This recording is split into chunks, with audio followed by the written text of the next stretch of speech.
Yo, welcome to the show. We're talking Week 9 Panic Chamber. Your boy Smitty coming at you with a live edition of the Panic Chamber. We're doing it in T-minus 3 minutes. Get ready, buckle up.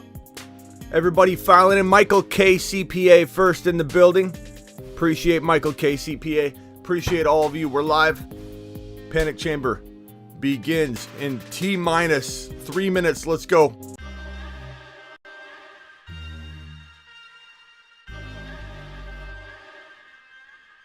You are about to enter the fantasy football show.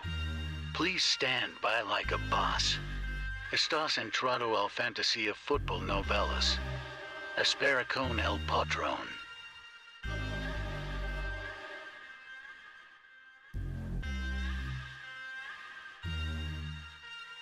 Smitty is live Monday through Friday, 7 p.m. Eastern.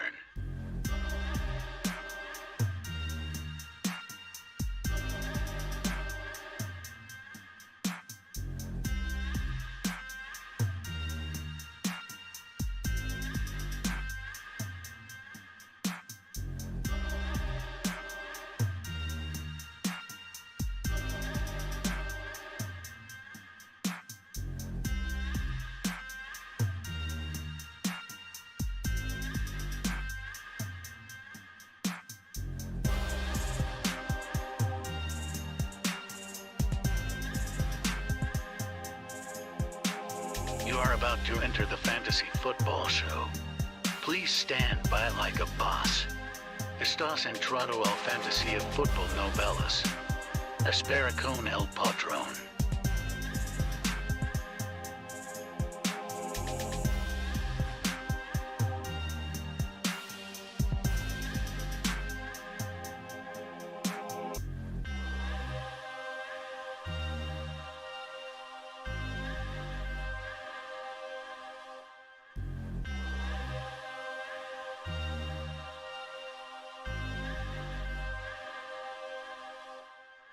You are about to enter the fantasy football show. Please stand by like a boss. Estás entrado al fantasía fútbol novelas. Espera con el patrón.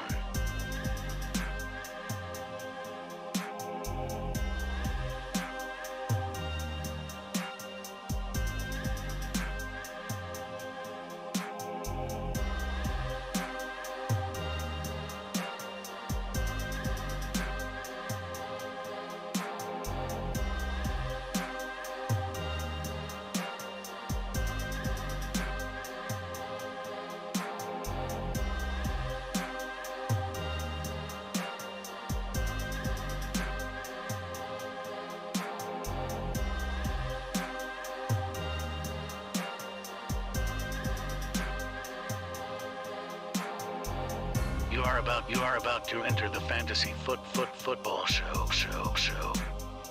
Please stand by like a boss. Live from the fantasyfootballshow.com studios. It's the Fantasy Football Show. Live! Monday through Friday, 7 p.m. Eastern. What is going on, good people? We are here for the Panic Chamber. That's right, the Panic Chamber. You know how we do it here. We're doing this one live, broskies. We're doing this one live. And we've got some players to talk about today. And the list is a little shorter than normal, but it's kind of weird. A lot of the players have leveled out. It seems like the number of players that we're extremely panicking on has dwindled a little bit, but at the same time, we're talking about a few guys that have been on here for a while now. Swift has been on the Panic Chamber pretty much all year long. Najee Harris lives in the Panic Chamber. He lives in the Panic Chamber. I had a couple comments in here saying, why is Najee even on here? We know what to expect with Najee. But we need to talk about him. We need to talk about Adams. We need to talk about some of these guys that we're willing to buy. You know, Andrews, Adams. You guys know I've been talking about these guys as great buy low candidates. First of all, let's give our sponsor, Grindhouse. You are entering the Panic Chamber, brought to you by Grindhouse, vintage movie tees and hoodies.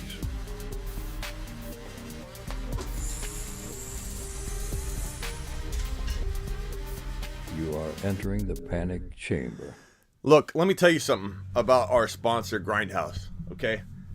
Vintage movie tees and hoodies. We're talking about movies from over 40 years ago. Spider. I'm giving away this bad boy. Mashed potatoes! We're giving away this bad boy today, okay? We're giving away this bad boy today. I'm going to tell you how at the end of the show. Grindhouse on the front, Spider on the back.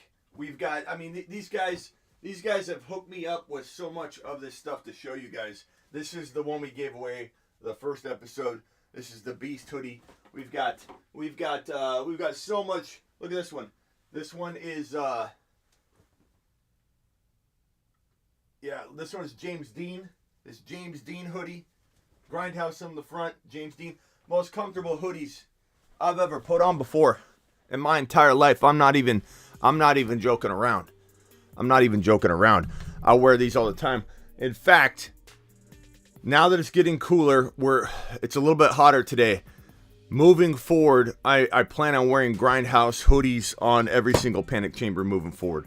So we'll be doing that live next time.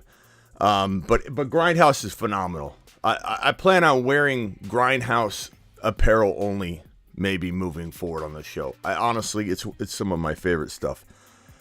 Okay, so let's go over the Panic Chamber, guys, for week number 9. Let's start off with JT because he has been a disaster. So JT is in the Panic Chamber. We all know he's in the Panic Chamber. We all know he lives in the Panic Chamber until further notice. There's no way we can accept that this man is not full of risk going forward. We've got 43 thumbs up in the building. We have 150 to 200 people jumping in and out. 44 thumbs up. Can we please hit that thumb up button? JT is probably the biggest bust of the entire season. No doubt about it. And I honestly don't know what to expect moving forward. Will he get shut down at some point? It's possible. Will he never rebound to form because the offensive line can't block? So even if he is able to get healthy, will he be a mediocre running back going forward? Will D'Onta Foreman outscore him? Not on the year from this point moving forward. Even if we don't even worry about what JT hasn't done from this point up until now. From this moment forward, will D'Onta Foreman outscore him? Will Stevenson absolutely blast by him and outscore him? What do you do if you have JT? I've cooked up some ideas here on the board. JT for Andrews straight up, who's also on the Panic Chamber, I might add. JT for St. Brown straight up, probably going to be pretty hard to do now that we've just been told that JT's out for week number 9. JT's not playing week number 9. It's Deion Jackson season. Deion Jackson season. Stevenson straight up. Absolutely would take Stevenson straight up. I don't think you'll get most of these at this point with him being ruled out. We talked about this. This is why you got to watch every single show we do, because we talked about this last night and the night before. Panic mode. Get rid of JT. Get Andrews. Panic mode. Get rid of JT. Get St. Brown or get Stevenson while you can. These are the top 3 targets to get that are somewhat attainable from somebody that's an ambulance chaser. They love to go get players that look like they're at a discount because when they bounce back, they feel good about themselves that they went into the abyss, grabbed a player, plucked him from the abyss, and brought him up and said, "I'm the one that believed that JT was going to bounce back." These guys are much better options. Now, of the 3, you're probably going to be able to get Andrews most easily. Why? Because he's also very much concerning his fantasy football owner. If you own Andrews, you're panicked. And we'll talk about Andrews in a minute. 191 of you in here. Punch the thumb up button. Appreciate it. I don't know why the notifications are, I don't know why we only have 191 people in here. YouTube's not sending notifications out to everybody. I don't understand why they're throttling back notifications right now. You actually click the button, I want to receive an alert when Smitty goes live, and they decide to throttle it and hold it back. I don't understand. So trade JT for any one of these guys. This guy's the most attainable. Will you trade Swift for JT? That's a tough question, because either one of them could continue to bomb out all year long, or Bella, check yourself, is a YouTube exclusive member for 4 months straight. Traded DJ Moore and Justin Herbert for Hurts and Hurts. Wait, for Hurts and got AJ Brown. I like AJ Brown, bro. Nice job. I wish I could give you more confidence in JT if you own him, but there's just nothing. There's nothing for us to do but wait. We just have to wait and see if he comes back. Do I like buying him dirt cheap? Yes, I do. If I could go get him, I get more notifications from people I don't watch. No, I don't know why they're doing that. YouTube's frustrating me with the notification thing. Absolutely in the panic chamber. Do I sell a running back 3 or a wide receiver 3 for JT? I do. Do I try and get rid of an extra tight end because you got Higbee and you got Goddard, and you're like, I'm going to trade Higbee and a wide receiver 3 or 4 for JT? I'm all about that. Do I consume JT on the dirt cheap? Yes, I do. 100%, because what if he does bounce back? He could bounce back. Could Swift bounce back? In fact, let's put Swift in here too and talk about both these guys at the same time and close the panic chamber on both of them, because we know we're closing the panic chamber on both of them. They might as well be bunk mates because they're almost equally biggest bust candidates on the year. Swift is questionable to play. Most likely they're going to play him a little, but the word was coming out of last week was we gave him too many carries. We literally, he went on the field, did almost nothing, and they came out, Campbell said, we may have given him too much work. I think we regret our decision giving him almost no work. We should have given him almost no work, because almost no work was too much. It's too much for a boy his age. I think we're going to ease him back into action, maybe by negative week 17. We'll potentially put more on his plate. Yeah, Dalvin Cook can tear his shoulder up and mangle it and put on a flak jacket and get out there and play football. But Swifty, little Swifty poo, he can't get out there and play football. No, he can't put on a flak jacket. I mean, these NFL running backs have a short window of time. To play football. And you're telling me Swift is still worried about his shoulder? Put on a flak jacket. Learn from Dalvin Cook. Dalvin Cook's out there with his shoulders hanging on by a thread, and he's just bolting it to his shoulder. Okay? Dalvin Cook goes out there like this, catches the football. He's running with a flak jacket. It's basically cemented to his neck, and he can't even move the thing. He's out there playing football. And this guy Swift can't even put a flak jacket on, can't even get rest. He reminds me of who was I trying to? My brain's fried. This guy reminds me of somebody I was gonna say, but Swift can't even muster up a start, bro. Keenan Allen. He was going to remind me of Keenan Allen. Keenan Allen is the only player known to man that can rest and get worse. Keenan Allen took off a week on the bye week and gave it rest, and he got worse. Maybe Swift and Keenan Allen are the only two players that get worse the more that they rest. I don't understand it. Biggest bust of the year, closing the door.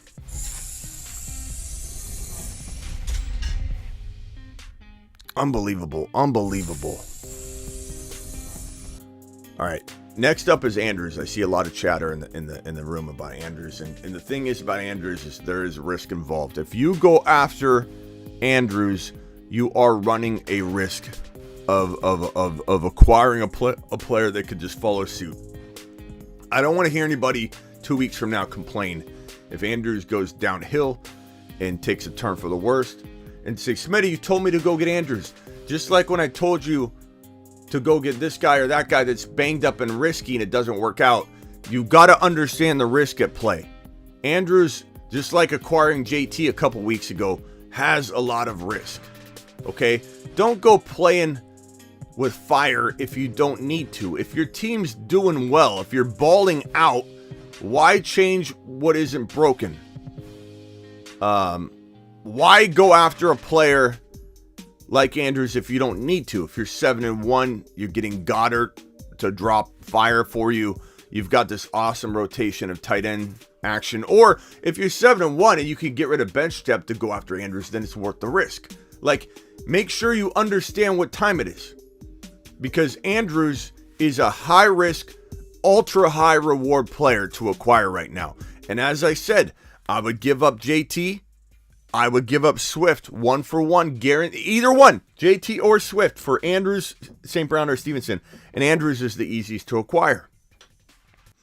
By far, the easiest to acquire. Mark Andrews could potentially miss more time, re-injure his shoulder, suffer some sort of setback, go out onto the field expected to play, get hurt again. This guy's dropped 2 horrible games in a row for people, completely disappointed fantasy football owners. And it wouldn't shock me at all if this went either way. But at the cost of entry, the fact that this guy could be a league winner for you, the fact that he could be a top 15 overall player, I absolutely love the idea of going and getting Andrews and put him in your roster. Put him on your bench if you've got to. Wait a week. But Mark Andrews can absolutely win you a league at the cost of entry right now, which is far, far and away from top 25 overall value. You can get him outside of a top 25 overall pick. And in some cases in your grandma leagues, I mean, you could still pick up Isaiah Likely and then you cuff them together. You should already have Isaiah Likely because your boy Smitty's been talking Likely up since the preseason. Okay? Isaiah Likely, one of the biggest sleeping giant tight ends that I've talked about since the very beginning of the preseason, or before the preseason. Isaiah Likely should already be on roster. If you own Isaiah Likely, you can go get Andrews even a lot easier because his owners are freaking out. You know, his owners don't know what to do. His owners want Likely. You have Likely. You could hold Likely over their head. You could hold Likely over the Andrews owner's head and force him to trade you Andrews, or you sell him Likely at a very, very high cost. Very, very high cost. Likely's a fantastic play right now. For those of you in the chat asking about whether you should play Likely or not, it depends on your options, but Likely certainly has 5 to 10 tight end upside, even if Andrews plays, because Andrews won't be 100%. And this Likely kid is very likely to get even some of that wide receiver 3 run on this Baltimore Ravens offense. Like, he's going to be utilized as a wide receiver and a tight end. Him and Andrews can exist. They can coexist. And it doesn't mean because Andrews is back, let's say 2 weeks from now, and he's playing at 100%, that Likely just vanishes. Likely has that potential to be used and utilized 2 tight end sets, put him out there as a wide receiver. They're desperate. Bateman's injured, again and out. So now you've got an opportunity where Likely comes in and maybe takes on more of a wide receiver role. Likely's fantastic. He's a great player to start and play, and they're in desperate need over in Baltimore. But that doesn't mean we don't buy Andrews. It also doesn't mean that Andrews isn't in the panic chamber, because he is. He just happens to be somebody that I like to buy that exists inside the panic chamber. I picked up Likely in Dynasty because of Smitty. Thank you, E111. Appreciate you. So, let's see here. Najee Harris, I mean, this is just going through the motions. We all know Najee should have never been outside. I apologize. Najee lives in the panic chamber. Let me tell you something. Jaylen Warren, probably looking at 40%, 50% of the work here, if not immediately, very shortly. Najee Harris is ineffective. He doesn't look good. He doesn't look quick. The offensive line's bad, which doesn't cater to a player like Najee, who struggles in so many ways. Skill set wise, his foot is probably still an issue, even though they don't report honestly and tell us what's going on. This guy is a mess. He's an absolute mess, and I don't even trade for him on the cheap anymore. I just stay completely away. If you own Najee here and you haven't been able to trade him, I've been beating a dead horse on this topic since week 1. And granted, I'm going to admit to you that I liked him walking into week number 1. I think everybody did for the most part. There are a few people that were Najee haters, and kudos to them because they were right.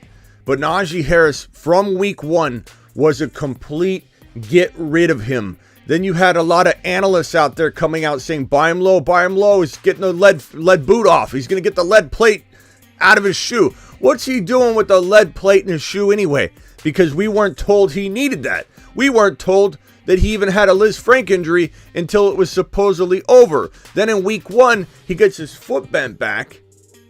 And then everybody says, that he's fine. He didn't re-injure it. Fire going forward. Okay, Michael KCPA, look, a big enough character on the show. He deserves to have his voice heard. Wrong, Smitty. No, not. Hold on, let me read it in the megaphone. Like only Michael KCPA would enjoy. Wrong, Smitty. Najee was injured, rookie QB, and tough schedule. Fire going forward.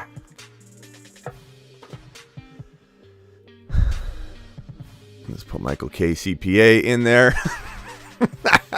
Michael KCPA in the panic chamber. Okay, there he is.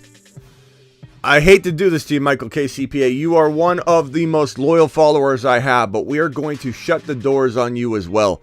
You are no longer not at risk of being panic chamber material. We're closing the doors on you, Michael KCPA. You and Najee, all nice and snug together. Michael KCPA and Najee Harris, you are in the panic chamber. If it makes you feel better, Michael KCPA, you are the first person ever to be put in the panic chamber. Ever. In the history of the show. I salute you. St. Brown. Look. I get it, okay? Here's a guy that was top 5 to 7. 5 to 7. 4 to 7. 3 to 7. 1 to 7. Like, everyone loved this guy. And now everyone's jumping off the boat. I don't know if he's going to be 5 to 7 anymore, Smitty. He came back, didn't look good. Let me tell you something, okay? This St. Brown character he's got a chip on his shoulder the size of a house. And I understand he hasn't bounced back yet. I fully believe in this kid. He's hungry. He's aggressive. He's talented. He's a hard worker. If anybody can bounce back and become what they were before an injury like he suffered with the ankle, it's St. Brown. And the fact that Hawkinson's been traded to Minnesota, you've got more targets freed up. The fact that Swift is at least back, I don't know what that means fully. Like, hopefully Swift is able to at least break off a play or two. Hopefully Swift's able to rebound. We don't know that he will. Again, I would trade Swift in a heartbeat for Andrew St. Brown or Stevenson. Same thing with JT. Let me put Swift or JT. So Swift or JT for those guys right there. In a heartbeat, in a millisecond. I want everybody to understand. But maybe Swift helps keep this offense, stretching the field and keeping defenses honest. Maybe Swift's able to play 5 or 6 plays and stretch one, break one off for 60 yards, 70 yards. That's what Swift's capable of doing. St. Brown's going to get back on track. I fully believe that. And if you're looking for a wide receiver that's not ranked in the top 1 to 7, that could easily be 4 to 7, St. Brown's your guy. St. Brown's your guy. What's everyone's Michael K has sunk cost fallacy. Maybe. So for those that know my psychology in fantasy football, it's where you've invested too much. Sunk cost fallacy is kind of like when you've invested too much into one thing and you just continue down that path because you've already invested. Example, Bob from accounting created a TPS report review committee, and they spent a couple $1,000s with this committee. It's not working. It's looking like trash. Instead of just closing the project down, Bob from accounting puts another $5,000 into it to try and get it to work, sinking more good money into a bad project. Sunk cost fallacy. Most people that have Najee Harris have sunk cost fallacy because they're so worried about not getting what they've invested in so far. And this goes for everything, for everybody. Like, there's a lot of players that we all invest in, and like JT and like Swift, we don't want to let go of it because it makes us feel like all of our investment went down the drain, and we don't want that. So we put more bad more good into the bad. So I bring you all that in the Psychology and Fantasy Football edition. Your boy Smitty does it like no other. There are a couple people that have tried to talk about psychology and fantasy football since I started that, and if they don't even have psych degrees like your boy Smitty. So take a lap for those people. A lot of people copy what we do here on the show. Some say it's flattering to have people copy. I just plain get annoyed. Okay, I don't find it flat. I don't find it like a type of flattery. It's annoyance to me. St. Brown is not in the panic chamber. St. Brown is safe because I believe this guy is not only a great value. There's no risk in buying him outside of the top 7 wide receivers. So get him out of the panic chamber. He's not a panic chamber guy.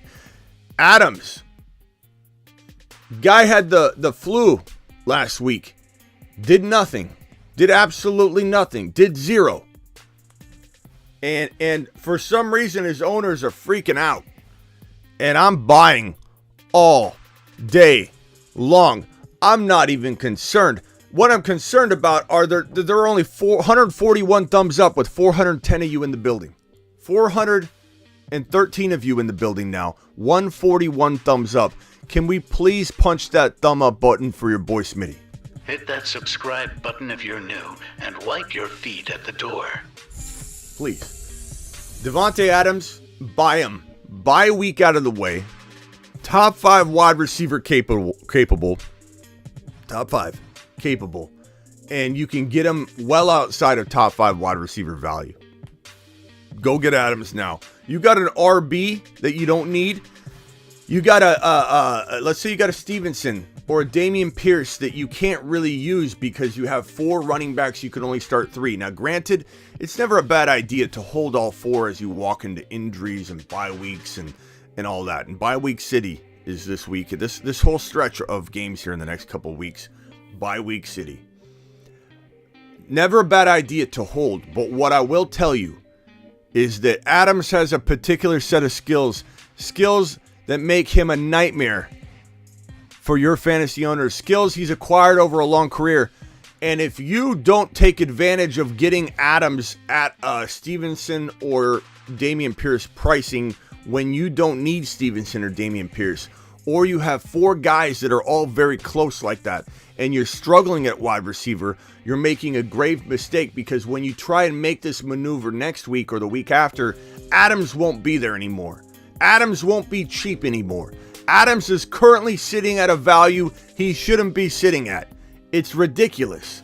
And for anybody to not take advantage of it, absolutely madness. Where's my button, by the way? If you stop sending me these terrible fantasy football trade offers now, that will be the end of it.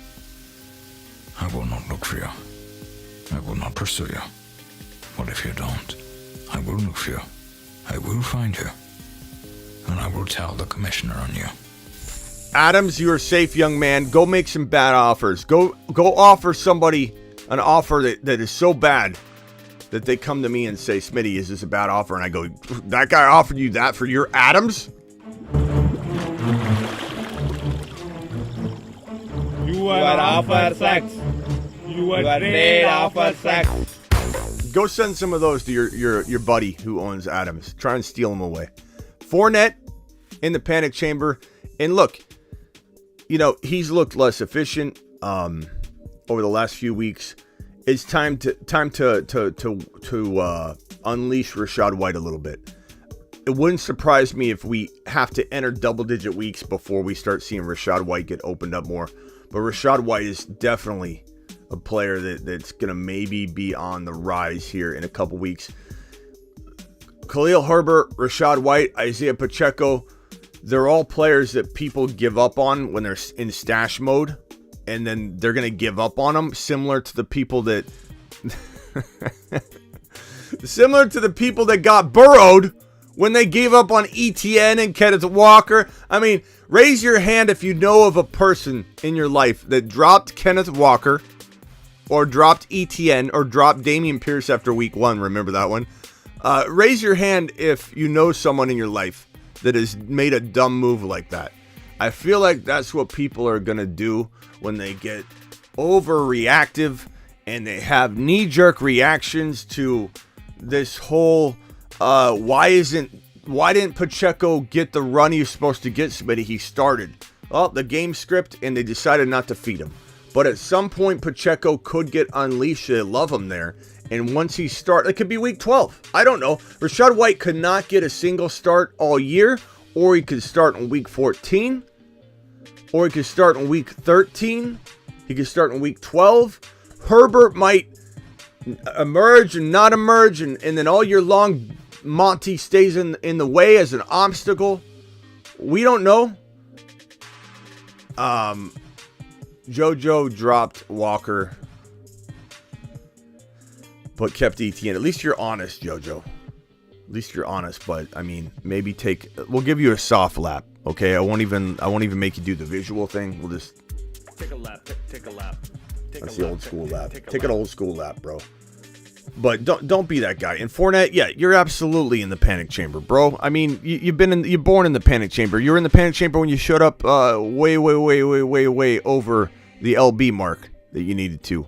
In the panic chamber you go, Mr. Lenny Fournette, playoff Lenny. Hit the panic. Alert.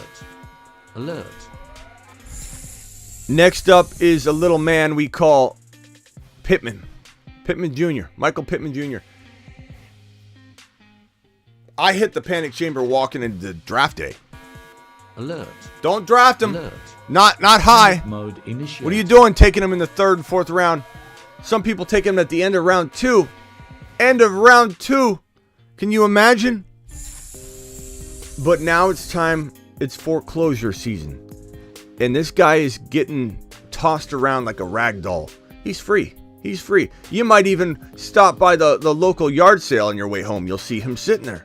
Just free. Completely free. And I feel like anybody that doesn't take advantage of just grabbing him for free is out of their mind. This is a wide receiver 2 still. He shouldn't have been drafted in late round 2, which is madness when I saw that on occasion. Shouldn't have been drafted in round 3. Probably shouldn't have been drafted in round 4. But now you can get him for equivalent value that is like even further from that. We're talking about like 6-7 round equivalent territory. I'm all in when he's practically free. Now, the best way to get him is as a throw-in. You're doing another deal. You notice the person has Pittman. Try and get him thrown in. You've got an extra tight end, and you're doing pretty good. You got Taysom Hill. You got Everett. You got maybe even another tight end like Schultz. You've been kind of like, if you're that guy. You're that guy that's got 3 different tight ends because you've been juggling them. Todd Smith became a YouTube exclusive member. To the moon. Appreciate you, Toddy boy. You might be that guy. A lot of us have a league where we have 3 tight ends right now. And it's like, we don't normally want to do that, right? But we've been juggling injuries, bye weeks. Don't want to cut Schultz yet, so got to pick up another tight end. You've got an extra tight end. There are people out there with no tight end in their fantasy football league. Go send them one of those tight ends for their Michael Pittman if they are in need. A lot of people struggling at quarterback. You got 2 quarterbacks. Send your second quarterback for Michael Pittman.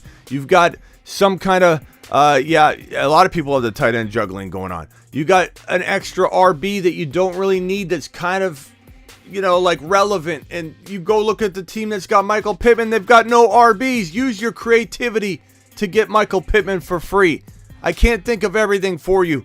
But I can tell you that this guy, Michael Pittman, is a phenomenal go-get. Phenomenal go-get. But what I do have are a very particular set of skills I've acquired over a long career, skills that make me a nightmare for your league mates. Etienne is coming for you. You remember that little number? What I do have are a very particular set of skills. You remember that one? That's what we played on the Panic Chamber the week before Etienne exploded. Is Etienne's coming for you? He's in the Panic Chamber. People are worried about Etienne. He's coming for you. Okay? You worried about Etienne? Don't worry about Etienne. Don't worry about Etienne. Etienne's coming for you. Let's see here. Pittman's not in the Panic Chamber. He's not a big enough name or a big enough value to even be panicked on. Is kind of my point. So he's not going to be put in the Panic Chamber. Justin Herbert, let's be honest. He's in the Panic Chamber, and he remains in the Panic Chamber until he bounces back and shows us that he's back to normal. The fact that he's lost Mike Williams, he's now down Keenan Allen.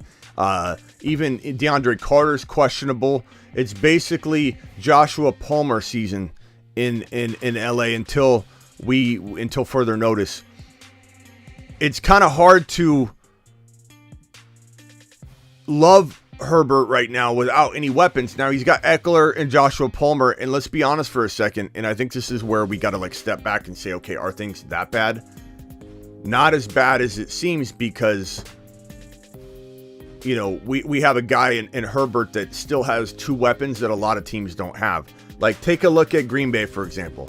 And now, granted, it's a bad example because Green Bay, Aaron Rodgers is looking horrible. But you take another team, let's say even Kansas City. They have a lot of wide receivers, but they have Juju. They have a kind of a grab bag of wide receivers, and they got Kelsey.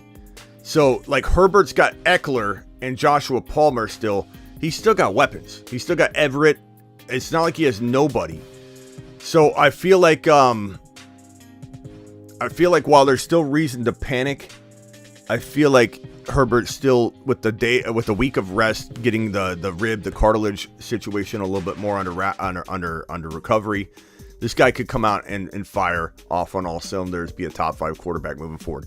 It's still a panic because his wide receivers are down, because he hasn't delivered all year. I'm definitely closing the Panic Chamber doors on him, but I am very interested in buying Herbert. And if you're in a spot where you've got, let's say, Mahomes, or you've got Joe Burrow, or you've got Lamar Jackson, or you've got even Jalen Hurts, and you're not winning, understand the words coming out of my mouth right now, and you're not winning, okay?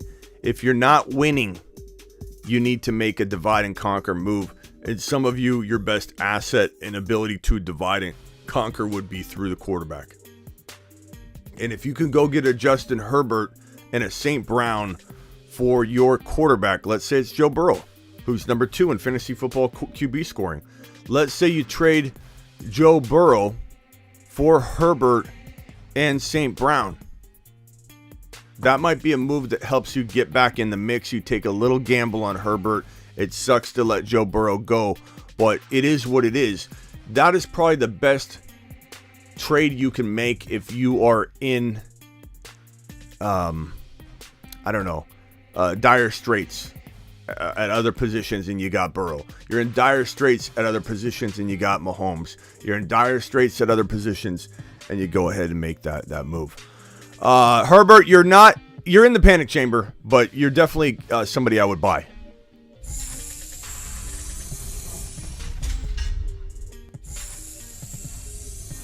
Next up is Darren and final players, Darren Waller. Darren Waller can't stay healthy. We're panicking. Alert. On Darren Waller. No question about it. Darren Waller's in the Panic Chamber. The question is, do we feel that Darren Waller, Pete Carroll, David's talking about Pete Carroll. Look, Pete Carroll loves Kenneth Walker. If anybody thinks that Kenneth Walker is not capable of pulling in passes, Pete Carroll's going to prove you wrong. Pete Carroll's going to throw the football to Walker. The fact that anybody thinks that Walker, we'll talk about this after the panic chamber, but the fact that anybody thinks Walker wouldn't be a PPR, anybody that says this, I apologize if this is you, but it's your own fault. If anybody even watching right now says that Kenneth Walker, and if somebody says it in the chat, they can take a lap right now. If someone says that Kenneth Walker can't be a top 5 to 7 PPR running back in the NFL, you need to take a lap immediately. And I'm going to tell you this right now, because people say this all the time. Smitty, Kenny Walker didn't catch passes in college. That has to mean that he can't play, just like Zeke Elliott. When Zeke Elliott came out of college, Smitty, and they didn't throw to Zeke Elliott at all. How on earth can Kenneth Walker be a good receiving back? Because I don't use my brain, Smitty. I don't use my brain. I think Kenneth Walker can't catch passes because Kenneth Walker didn't catch passes in college. So, because the scheme, we'll get into this in a minute. Just let me tell you here right now. If you think Kenny Walker can't catch passes, Tyler says he can't. Tyler says he doesn't catch passes. Tyler!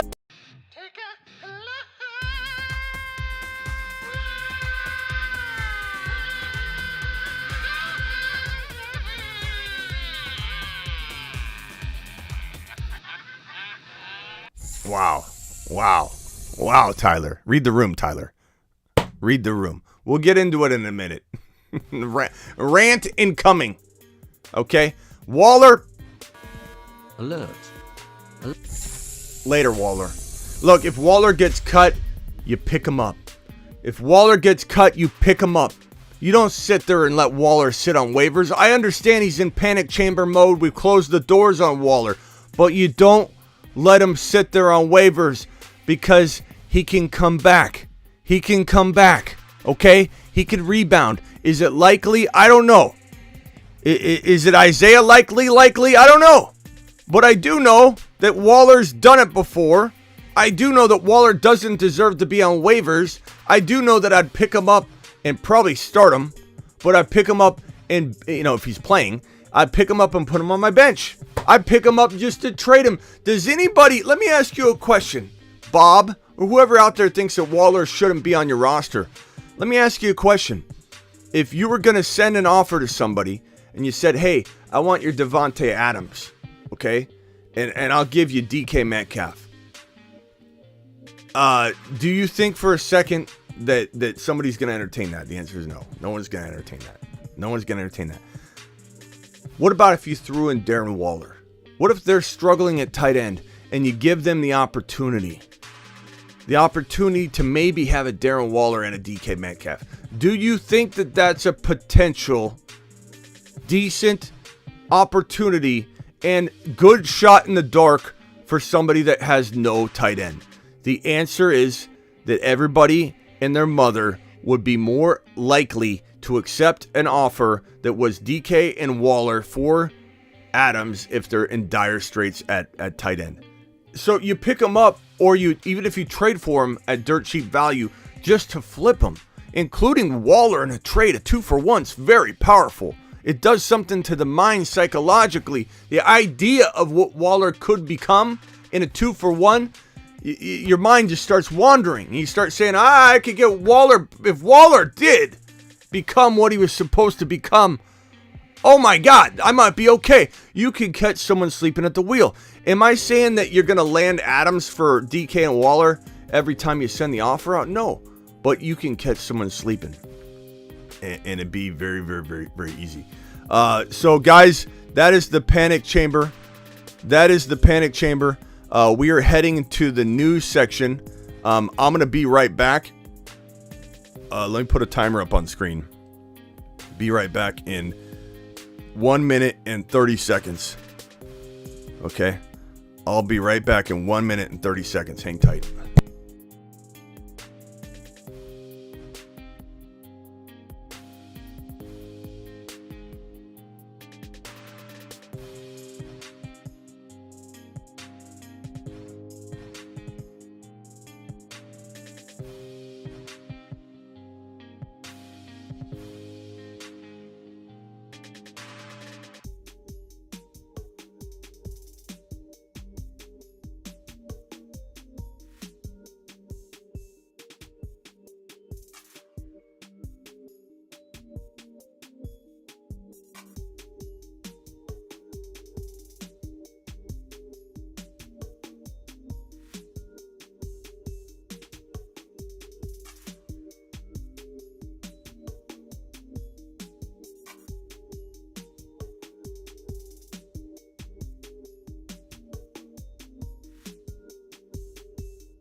Yo.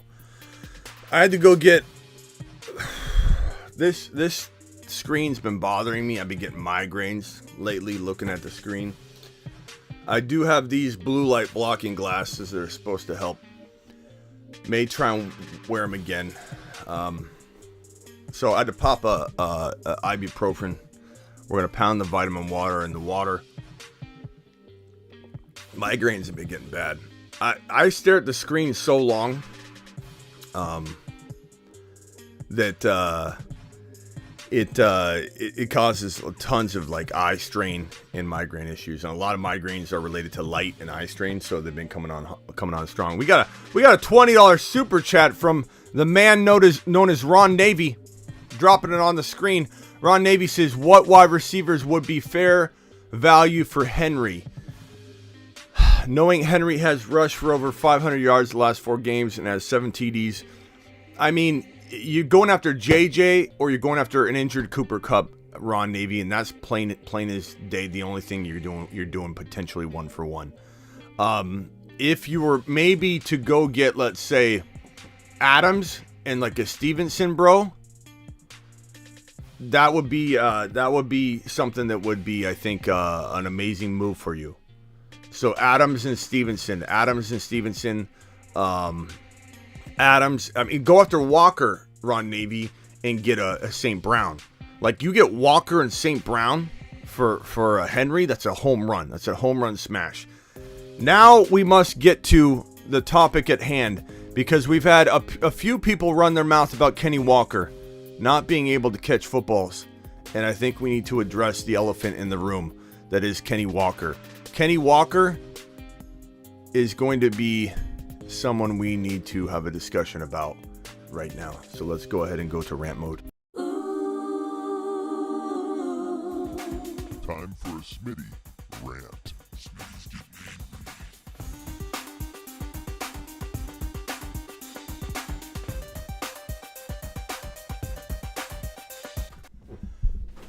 Kenny Walker.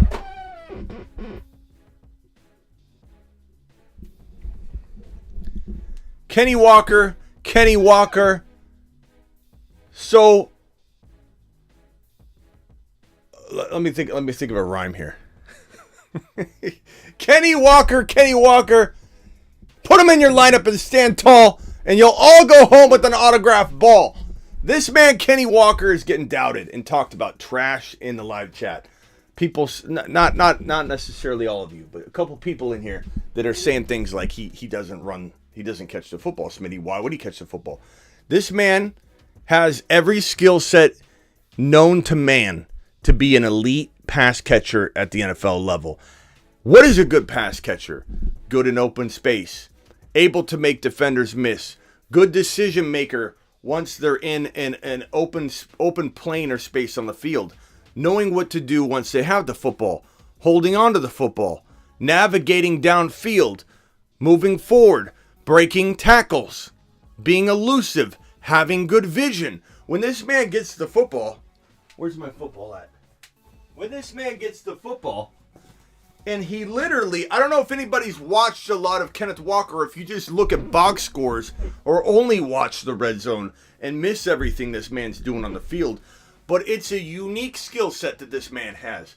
So he gets the football, he'll literally stop, come to a complete stop, and then go again. His ability to have that twitch and ability to kickstart, and his burst from almost dead stop, his hesitation, his jump cut. His jump cut is unreal. We talked about this when we reviewed his college film. Is this guy had a jump cut that was unbelievable. He'll put himself in the air. For those that don't know why a jump cut is so critical and amazingly effective, when you can do it right, when you've got the vision for it and the twitch for it, the twitch to explode one way or the other. The jump cut puts yourself in momentum, right? You put yourself in momentum to decide the power that way or that way, versus you run and you're trying to cut that way. Think of a runner like, and I don't mean this in a bad way because I love Stevenson, but Stevenson's a downhill runner. He gets the football and he's just going to decide, I'm going to go this way and power through you. Dameon Pierce has a lot of that too. It is so powerful, though. I love Dameon Pierce. He'll literally go, and he's good at cutting. He'll decide, I'm cutting left or I'm cutting right. I'm not like going to leave it up in the air till the last second. He'll cut, boom, use explosion, try and go through the whole A gap, B gap, 5 yard, 10, 15, 20 yard gain, boom. Love the way Dameon Pierce runs the football.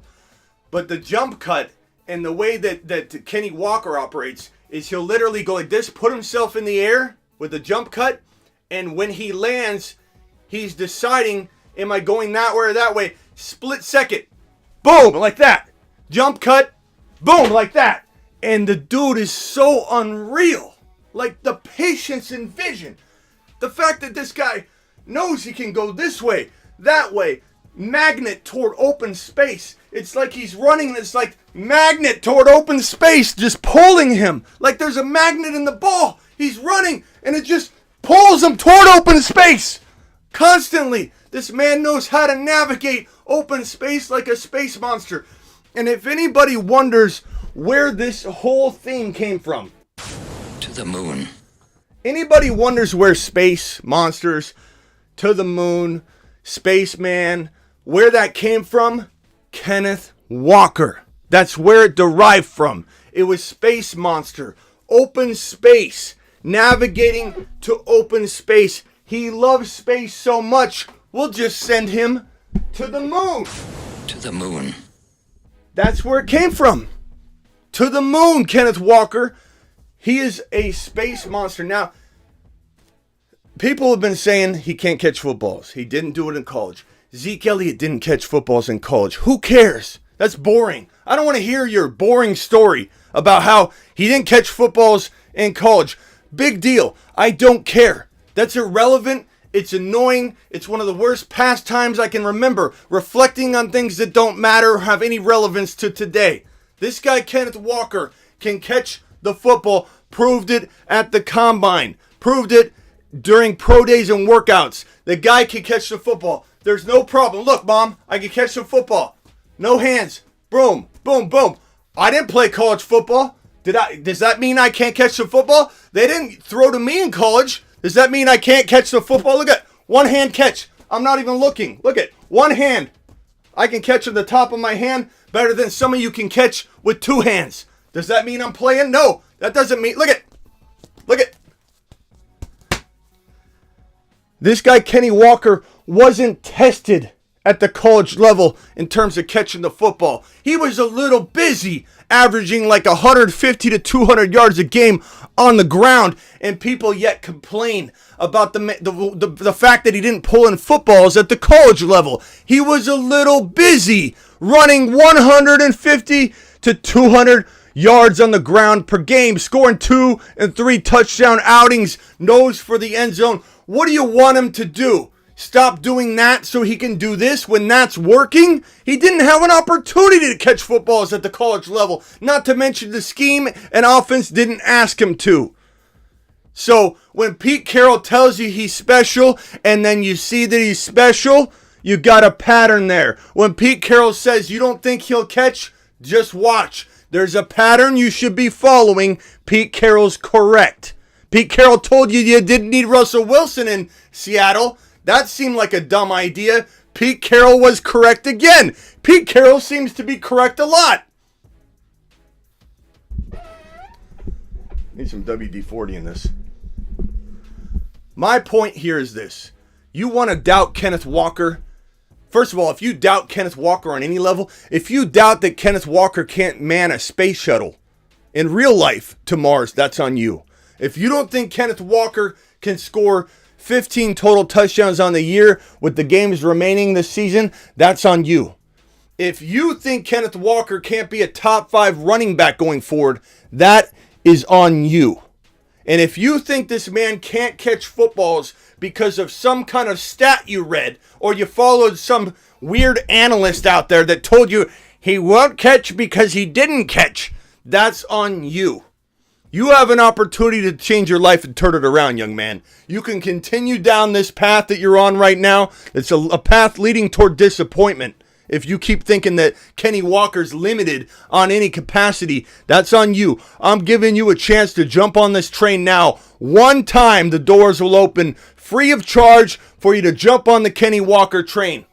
But that's it. This is it. One chance. Don't come in here if you're putting any negative, he can't catch, he won't be good, he didn't do it in college, Smitty, blah, blah, blah. You're putting any of that in the chat. Guess what? We're watching. We're watching and we've seen your name. And we're not letting you get away with acting like you didn't say it later unless you come in and beg for an apology. Kenny Walker is going to become a well-rounded, absolute monster on the field. Top 5 running back in terms of rushing the football. Top 5 running back in terms of pulling in passes. You heard me. Top 5 capable PPR back. Ink it, book it. Feel sorry for yourself later because it's happening. It's happening and we're doing it live. Plain and simple. We might need some WD-40. That probably won't help the headache, but it is what it is. It needed to be done. I don't know if anybody knew. To the moon. I don't know if anybody knew the background story behind the Spaceman and the Moon Man. It was because of the man known as Kenny Walker. Spaceman Cadet. Spaceman Extraordinaire. Spaceman Navigating Visionary. With amazing vision on the field. All right, we got to get to some of these super chats and to the voicemails. We're behind on the supers. I apologize. Let's hit these voicemails real quickly. This one's from Ryan. What's going on, Smitty? It's Kilpatrick. I just have a quick little question. I was offered a trade this morning. They want my Jamar Chase. They offered I bet they do. Amon-Ra and DeAndre Swift. He also offered me like 2 other similar trades, like Olave and... Hold on. You've just been Smitty approved. Look, I don't mean to interrupt your the rest of your message is irrelevant and old and honestly garbage at this point. You should stop. If I heard you correct, you were being offered a free DeAndre Swift, which I take. I'm not buying DeAndre Swift, Ryan. He's giving him to you. You're getting a St. Brown for free. Or a DeAndre Swift for free. And you're getting basically, did we get a WD-40? I knew Vamp was going to donate for the WD-40 fund. I knew this was coming. Vamp is like the guy in prison that can get you anything? You know, like you want a poster of Marilyn Monroe, you want a can of WD-40, you want a toothbrush that's shaped just the perfect way to carve it into just a perfect little, you know what? This guy Vamp would be the guy that could get you anything. It's like I'm on a show and I'm like, hold on, let me turn this TV up. Battery, hold on. There we go. It's working. Battery fund super chat immediately. Vamp's like our, I don't know, is he in charge of resources here on the show? Vamp resource specialist maybe? I'm not sure. Vamp, I appreciate you, our resource specialist Vamp, dropping the funds for all that. I mean, we got this whole pack of markers. Brand new pack of markers. Purchased courtesy of a Vamp donation. You know what I'm saying? David says Smitty's been in the slammer. Maybe not. Maybe not. Don't catch me sleeping. All right. Where were we? Oh, Ryan. This is Jamar Chase. I'm going to try and put the topic on screen. So this is a Jamar Chase topic. Let's replay his message in case I heard it wrong. What's going on, Smitty? It's Kilpatrick. I just have a quick little question. I was offered a trade this morning. They want my Jamar Chase. They offered Amon-Ra and DeAndre Swift. He also... Stop! Is anybody hearing what I'm hearing there? He's getting St. Brown and DeAndre Swift for free for Jamar Chase. Bye week out of the way for St. Brown. A guy that we all drafted on a week 3 mock draft. We went in and did a week 3, week 4 mock draft where we started, re-ranking everybody go forward from week 3, week 4 on. We're doing super chats in a second, Adrian. We're in a groove, bro. We're in a groove. I'm sorry. The wait for a table nowadays is a little longer than normal. It kind of builds to the allure. I'm sorry, bro, that I'm a little behind on the super chats. Adrian, I'll even answer yours next, Adrian. How's that? I'm going to listen to the rest of this message, but I think it's irrelevant. Also offer me like 2 other similar trades like Olave and Pierce, or Amon-Ra and Pierce for Jamar Chase. Which of the 3 you think is the best? Hold on. Wait a minute. My bad. Take a lap, me. I should have listened to the rest of the message. This was like in Seinfeld where Kramer, Kramer spills the coffee on himself, and then they offer him a deal. They're like, "We'll give him $300,000 in free coffee for life," and they say, "We'll give you free coffee for life." And Kramer sticks his hand out before they say $300K, and he shakes it. "Free coffee for life. I'll take it." This was me a minute ago. I just said the rest of your message was irrelevant, and then the next offer was better than the first offer. Take a lap on me. You probably accepted it watching right now, and you didn't get a chance to get Dameon Pierce for free. Holy...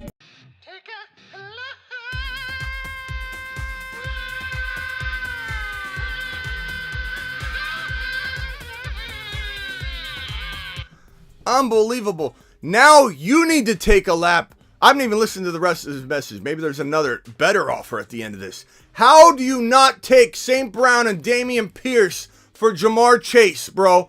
How? How have we gotten to a point? Have I not taught you anything? What are we doing here? Now you take a lap.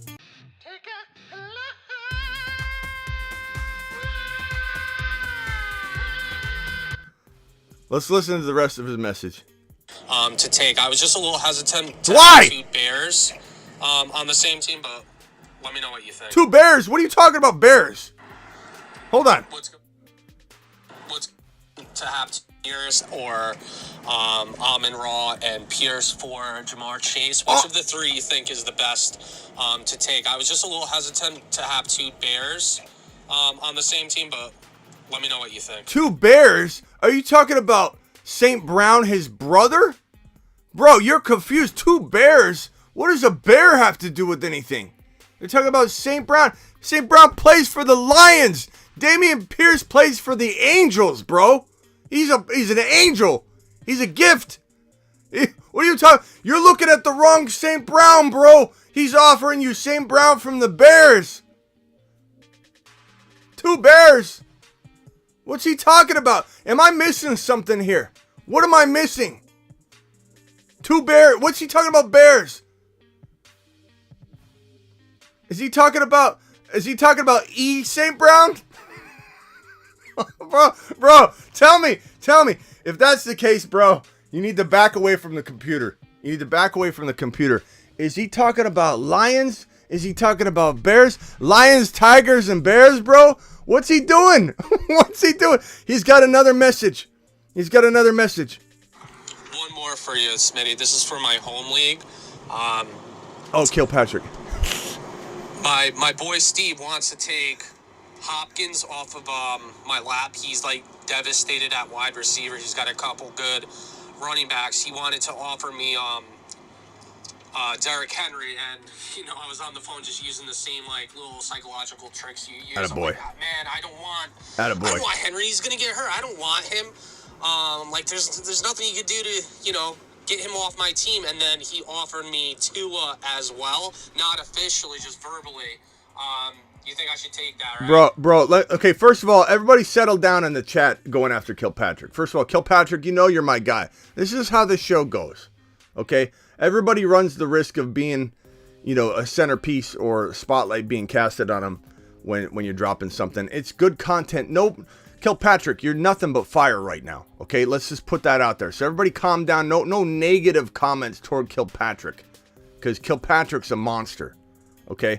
Second of all, Kilpatrick, I want you to call into the show right now. If you're not Kilpatrick, I'll hang up on you. I might even block your number. Okay, so Kilpatrick, call in. I want to praise Kilpatrick for a minute.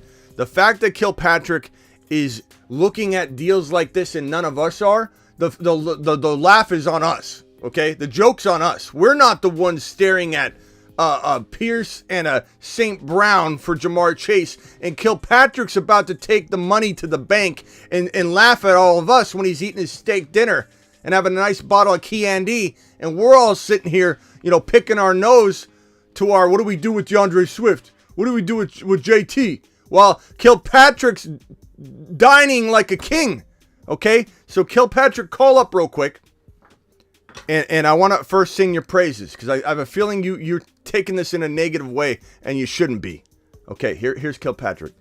Kilpatrick, you're live on the Fantasy Football Show.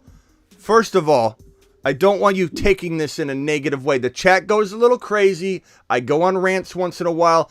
If you understand who I am, the reason I'm going on a rant is in your favor. Like, I'm basically coming to a crazy conclusion that you're about to drop fire. And this is my awkward way of going around and doing it, okay? So I want you to understand that, number one. We're all good, bro. I understand. Okay. So I didn't want you to take it the wrong way, because I saw you in the chat. You're like, guys, I didn't mean... You don't need to explain yourself. You're about to get St. Brown and Damian Pierce. We don't need to explain anything to us. We need to ask for your explanation on how you're pulling this off. What kind of sorcery you're using? Have you kidnapped them? Is this grandma and you got her flip phone and you're just accepting offers on her phone and you didn't even let her know you're sending them? Now, tell me that you accepted the trade. Yeah, so I did take the Pierce side with St. Brown, but the three options that were presented, that was so rare. I never get that type of trade going. So wait. Say that again. I didn't hear that. I was celebrating. Say that again. I was celebrating. I'm sorry. Oh, no, you're good.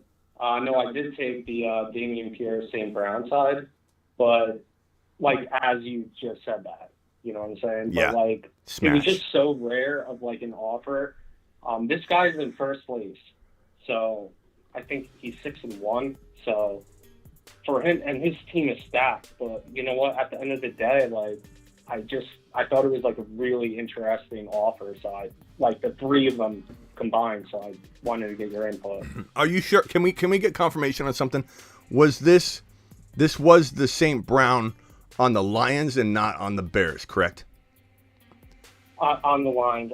In the Instagram chat, I texted underneath it I meant the Lions. I don't know what I was thinking. I see it. And just so everybody knows that you really did do that, let me play it for you. Okay, hold on. Now, you typed it, you didn't message it, so. Right. Hold on. Let me see if I can get it to speak it. Come on, phone. Okay, ready? Here's what his message said for those that don't know that he did put this right below. I didn't see it until after I went on my rant and rave, but that's typical of me. 2 lines, not Bears, SMH. Sorry, Smitty. two lines, not Bears. Sorry, Smitty. Anyway, bro, look, you smashed it. Can you give me your team real quick? And how many people are in this? How many grandmas are in this league? So it's a 10-man league, but I'm I actually have a question for you. How many leagues do you play in? Too many. So many leagues that I often get coined as a bad owner because I don't set my lineup. I have last year I had 24 leagues. I can't get to it, bro. I just accept it and I don't even return. I do return. Oh my God. But I do return. I need to give my leagues away. There are a couple follower leagues that I've done here, a couple follower leagues that I've done there, and I literally, bro, I'm live the entire morning. I'm live that entire night, walking in to get 3 or 4 hours sleep, and then in that morning, that final hour I'm live on Instagram, I can't go through 24 teams and bench let's say I got Swift and then Swift's ruled out or something. I gotta go through 24 teams while I'm live stream. I need to cut down to 4 leagues. I need to have 4 leagues. I could manage that. I could go through, but I'm an awful owner. Now, of course, that's not to say I'm an awful owner skill-wise. I'm an awful owner just to be in the league. I often tell people, you don't want me in your league. I don't have time. I don't have time to play in 20 leagues. What I need to do is nail it down to 4 leagues. I have my long-time 20-plus year buddy league that I'll check that thing no matter what, just because of pride and all that. And then I have a couple of the expert leagues that are very high level. So those 3 leagues, I'll like go in and make those changes no matter what, even if I'm live streaming. But bro, there's so many times where I'm sitting here going, crap, I got Keenan Allen in like, I know I've got him in like 4 or 5 leagues. I need an assistant to just go through my leagues, bro. I need to have like the Bruce come in here and just like manage my teams for me. Yeah, for sure. But I'm in like, oh, go ahead. I would say 3 to 4 leagues is perfect. If you can do 3 to 4 leagues, then you can manage that perfectly. The bye weeks don't crush you. Like, can you imagine what it's like for me on 22 leagues to go in and know that I got to find a new kicker in each one? Like maybe 50-60% of them, I need a new kicker. I need a new defense. I need to find a wide receiver 3 because everybody and their mothers on. Like, it's a disaster for me to go into leagues this week and try and replace this or that. Like, I don't know how I'm going to do it in time. So I need to get out of those leagues. I just need to not do them. Yeah, I gotta get someone to manage my lineups. I'm gonna figure it out. I'll get a co-commissioner that can help me with all my leagues and just kind of like if there's any big deals. But anyway, hit me with your last question, Kilpatrick. Then I gotta get to the super chats. Oh yeah, for sure. Like, I really don't have another question. It was just that. Like, my next voicemail, like, I give you another trade like offer that I got, but. It's a home league. Like, I've only been doing this for 2 years, and these are like all new guys, like 2 years in, and then like I have like 4 veterans in the league. That's it. So it's like really just the top 5. Yeah. So I got offered. I had Hopkins with the Kyler stack, and I got offered like Derrick Henry at first, and I was just like, no, like I just don't want Derrick Henry. He's gonna get hurt. And then he threw Tua into the trade, and I was like, dude, I still don't want it. You know, just doing the psychological thing. But, like, at the end of the day, even though it's like a Tua and Henry, like, I don't like Henry. Like, yeah, bro, but you got to take that, though. Henry's a top 5 overall player right now, value-wise. Okay. So, like, you could turn Henry into JJ. You know what I'm saying? It's like, basically, you're turning down like a little bit of I have JJ. Okay, well, you know what I'm saying though. You're turning down a ripped $100 bill for somebody that's trying to give you trying to take your $20 bill, give you a ripped $100 bill. Walk straight to the bank and cash it back in for a brand new crisp $100 bill, bro. You could go get Cooper Kupp injured right now using Derrick Henry. You could go get Adams and Walker. You could get Adams. You could get Walker and St. Brown type of player. I know you have St. Brown. But you got to take Henry for D. Hopkins. You got to take that, bro. You got to smash that. All right, bro. Yeah, and then flip it if you have. Yeah, flip it if you have to, but you can't. You're passing up on mass. That's like saying, you know, when somebody says pick any car you want, and you're like, any car you want, I'll buy you any car you want. And you're like, well, I don't really like a Lamborghini because the service on that is expensive, the tires, the maintenance. I'll just take a Jeep, which is awesome. I love a Jeep, but you could take the car, bro, and sell it for a Jeep and have another, fistful of cash on you. You got to wheel and deal like that. You can't worry too much about the one-dimensional side of a trade. You got to think deeper. Play chess, baby, not checkers. Yeah, no, for sure, Smitty. I kind of feel like, dude, I've made so many trades this season already, just buying low, selling high and stuff. Like, my team is just, it's a grandma league, but it's a stack. I feel bad at this point. Yeah, you should feel bad. You should feel bad. I don't want to, Bro, you should feel bad. I mean, you just stole St. Brown, who I would take straight up for Jamar Chase right now because you don't really know what you're dealing with Jamar Chase. There's still a level of unknown with it. And you're literally getting a player in St. Brown who was as ranked higher than Jamar Chase at the beginning of the year. Everybody loved him. And you're getting Dameon Pierce for free. Did this person not watch Thursday Night Football? Like, did they just wake up from a 2-day nap and, like, literally just keep the offer up? Or, like, what happened? I don't understand. But, hey, Kilpatrick, I got to go. I appreciate you, man. Good job. The chat loves you. Don't worry about it. I just wanted you to know that. All right, later, bro. Be good, bro. Have a good night. Man, that guy completely just annihilated everybody. Okay, super chats. Let's get to the super chats. Ron Navy with that $20 hauler. Again, appreciate you, Ron. This is a test. Smitty skip Anderson's to read $20 super chat after he said it was next. I'm sorry, Ron Navy. Mashed potatoes. Appreciate you, Ron. All right.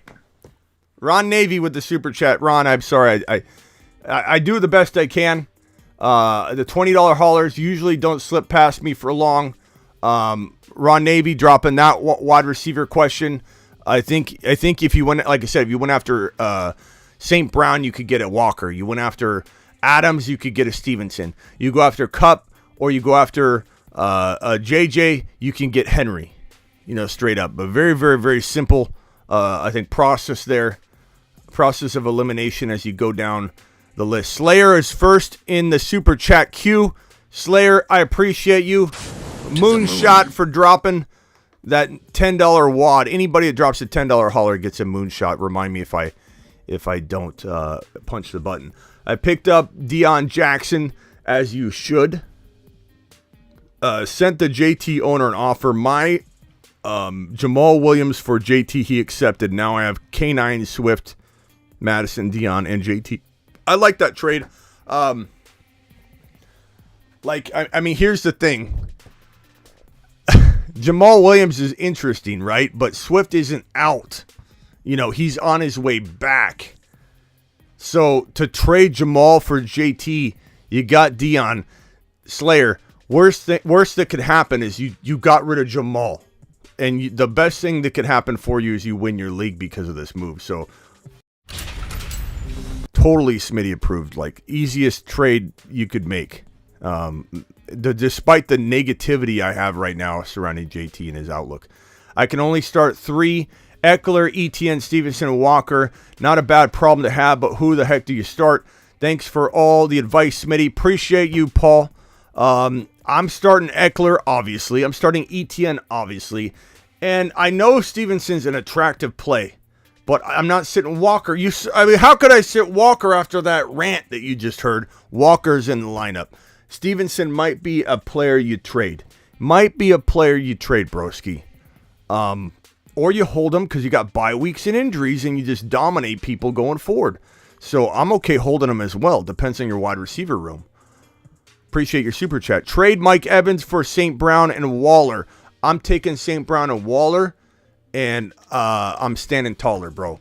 That minute you punch that trade, you've got a guy that's equal to Evans, in my opinion. He's got the bye week out of the way. You got a guy on Waller that's now trade bait. If you throw him into a deal, he does wonders. If you hold him, maybe you got a top 5 tight end once he gets fully healthy and back in a groove. Maybe he does. Maybe he doesn't do anything, but it's worth a chance, and it's definitely worth the potential nice uptick in trade ideas you can cook up, given that you have Waller to throw in.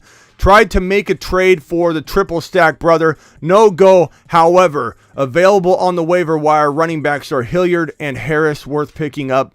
Probably Damian Harris is worth picking up. Hilliard's worth picking up if you fear, like if you got Henry or something, he's a must own. But I don't know that I'm like racing to get Hilliard. I do like Damian Harris. If Stevenson got banged up, Harris is a top 15, running back. He's a top 25 overall player if he's starting and Stevenson got banged up. So it's kind of like a stash move for sure, but it's one that I don't mind. Thank you for the super chat. Angel, Swift and Andrews or Kelsey and JT?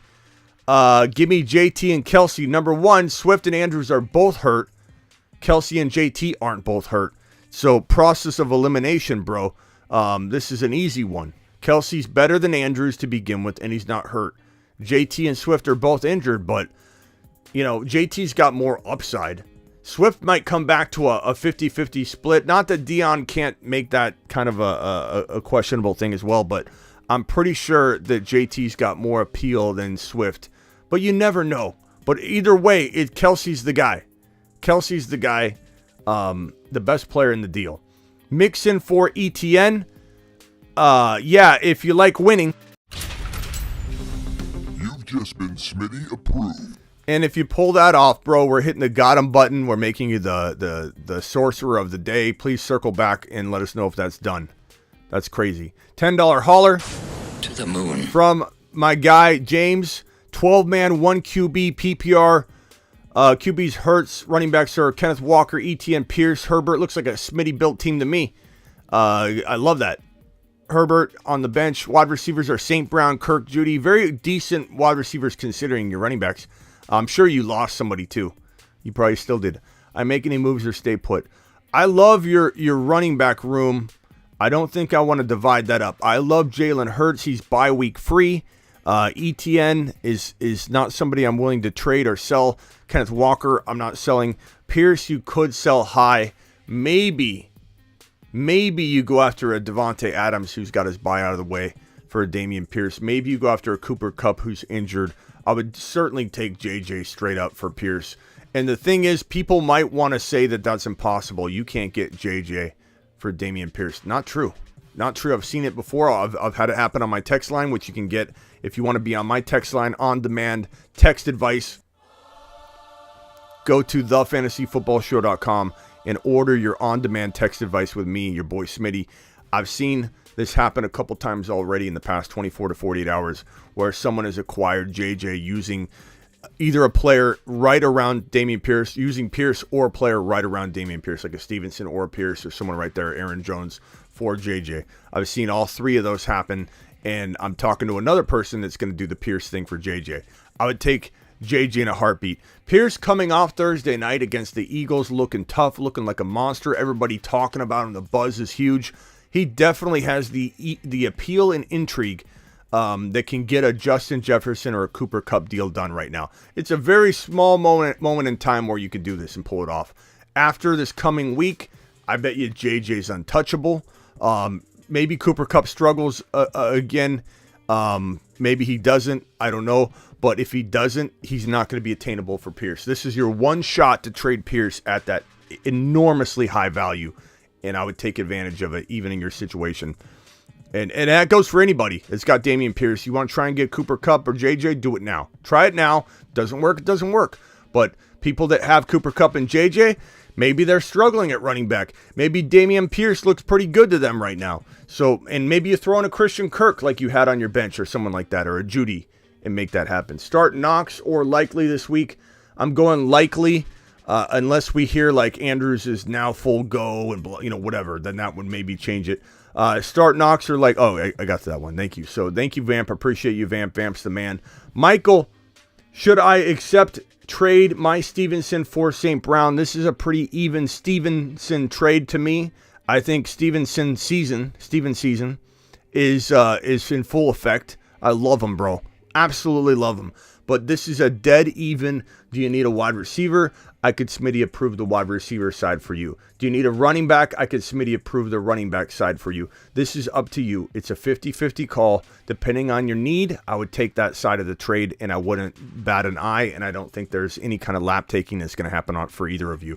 Ignore my WhatsApp. Just answer these ones, please. Thanks. Pick two. D-Jax.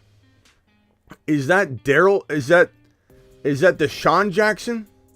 D-Jax? Deshaun Jackson? Or is that Deion Jackson? That's got to be Deion Jackson. It's got to be Deion. D-Jax was used for so many years for Deshaun Jackson. It's hard to see that and think it's Deion. Okay, so Deion, Herbert, Dylan. I'm going to go Deion Jackson all the way. I love Herbert. I love him. High risk, high reward. Deion Jackson's low risk, but still has potentially, I would say that Herbert's got higher upside. Like he could get that 150 and 2 touchdowns. We've seen him do it. Deion is capable of that. A little less capable of it, but still capable of like 100 total yards and a strong shot at a touchdown. It's kind of a not a brutal matchup, but a tough matchup, right? So Deion Jackson's a good play, and I think because he's guaranteed the volume, he's the must play. And rate in order rest of season: Higbee, Schultz, Knox, Muther, Everett. Given the landscape in LA, I would probably say Everett is the most attractive option here, followed by probably I would say, I know this is going to be not going to jive with a lot of people because they disagree with the inconsistency he's brought to the table, but I'm going to say Knox for me going forward the number 2 here, but it's really a tie between Higbee, Muth, Schultz, Knox. It's Everett because of necessity and because he's still got an amazing quarterback, and he's going to be the second or third option for a little while. So that's a fantastic group of tight ends there. To rank going forward, honestly, like they're the group below the Kelsey and Andrews, and it's like a big grab bag of players. You don't know who's next. You don't know if it's Goddard's probably the only guy that's like flirting with those guys. Like Goddard's kind of in his own middle tier. Waller, we don't know where Waller is. Hawkinson, we don't know what he's going to be. It's literally like the top 2, Kelsey, Andrews, and then it's like Goddard. Goddard's right there at the third spot for me. And then he's in his own tier. I love Goddard. Goddard's fantastic. Get 100 yards and a touchdown to prove it, if you don't believe me. Need upside because Devontae Smith yesterday. Standard high scoring or high yardage league. Start to flex Boyd, Deion Jackson, or Herbert. Give me Deion Jackson for sure. It's a tough one between Boyd and Herbert. I'd probably say in standard scoring, so it's not PPR, because standard scoring is traditionally used for non-PPR. I would say give me Herbert. If it's PPR, I lean Boyd, just to clarify in case you're standard PPR. And then one for tight end, Hill or Pitts. Taysom Hill's safer right now. Kyle Pitts is a little more, I don't even know if he's got more upside. I mean, because Hill's got high upside too.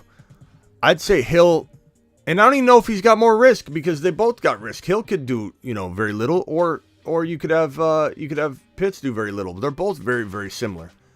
And Michael Thomas being out and Ingram being out doesn't affect too much because immediately because they weren't in the picture anyway.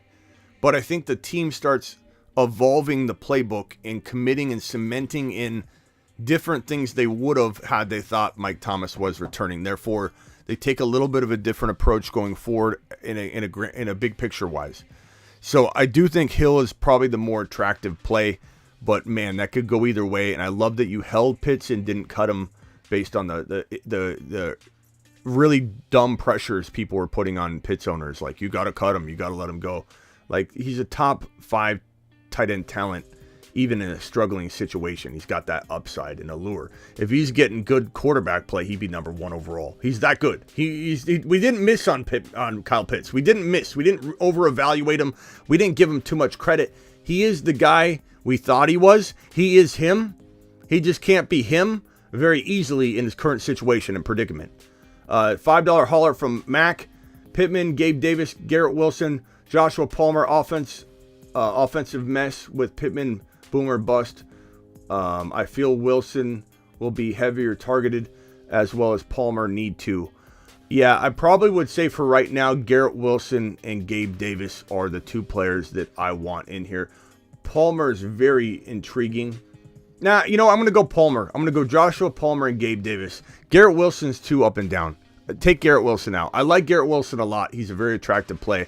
But Joshua Palmer is going to be, with DeAndre Carter now questionable, and he may play, but he's questionable.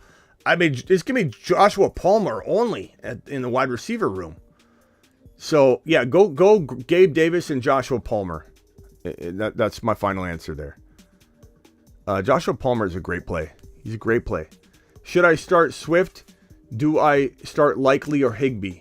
It depends on who your replacement is for a Swift. If you're saying asking me a separate question below, I'll answer this 2 ways.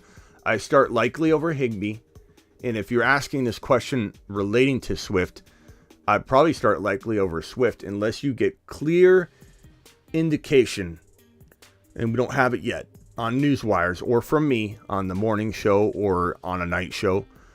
We go live at midnight tonight. That we're hearing that he's a go. Swift is going to get more and more work. Right now, it sounds like they don't know what they're going to give him. Like, we're going to try to get him out there and see what happens is what they're talking about. Like when Dad said maybe you're going to get ice cream later and you didn't go. Or I'll throw the football later with you potentially later tonight, okay? He said that at like 2 o'clock. 7 o'clock comes. You're not playing football, bro.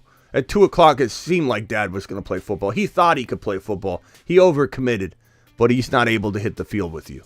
Okay, so when a coach says we're going to try and get him out there and see what, you're not getting ice cream, bro. So put likely in there, unless we hear a clear indication that he's running out there. Have Schultz traded JT Hawkinson for Walker likely. What are we doing here? Have Schultz traded JT and Hawkinson for Walker likely. Huge win, bro. You've just been Smitty.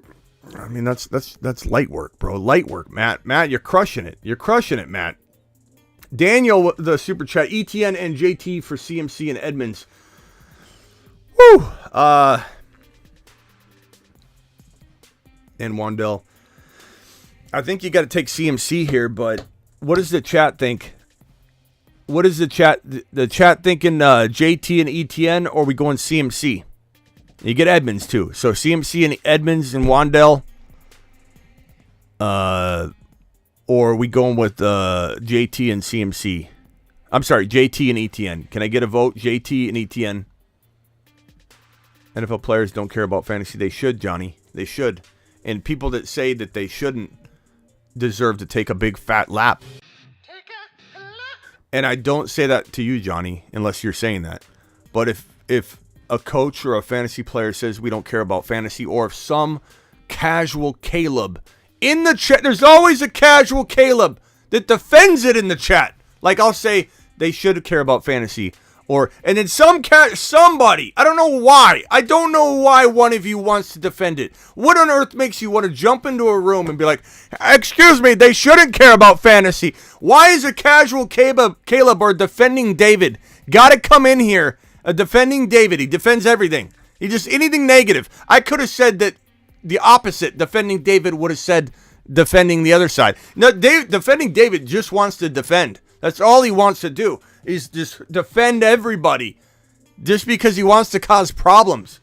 But anybody that thinks the players and coaches and teams shouldn't care about fantasy and shouldn't care about production, they don't understand that a lot of their income now, a lot of the salaries, a lot of everything is paid through these DK, DraftKings, and Underdog Fantasy promo code Smitty.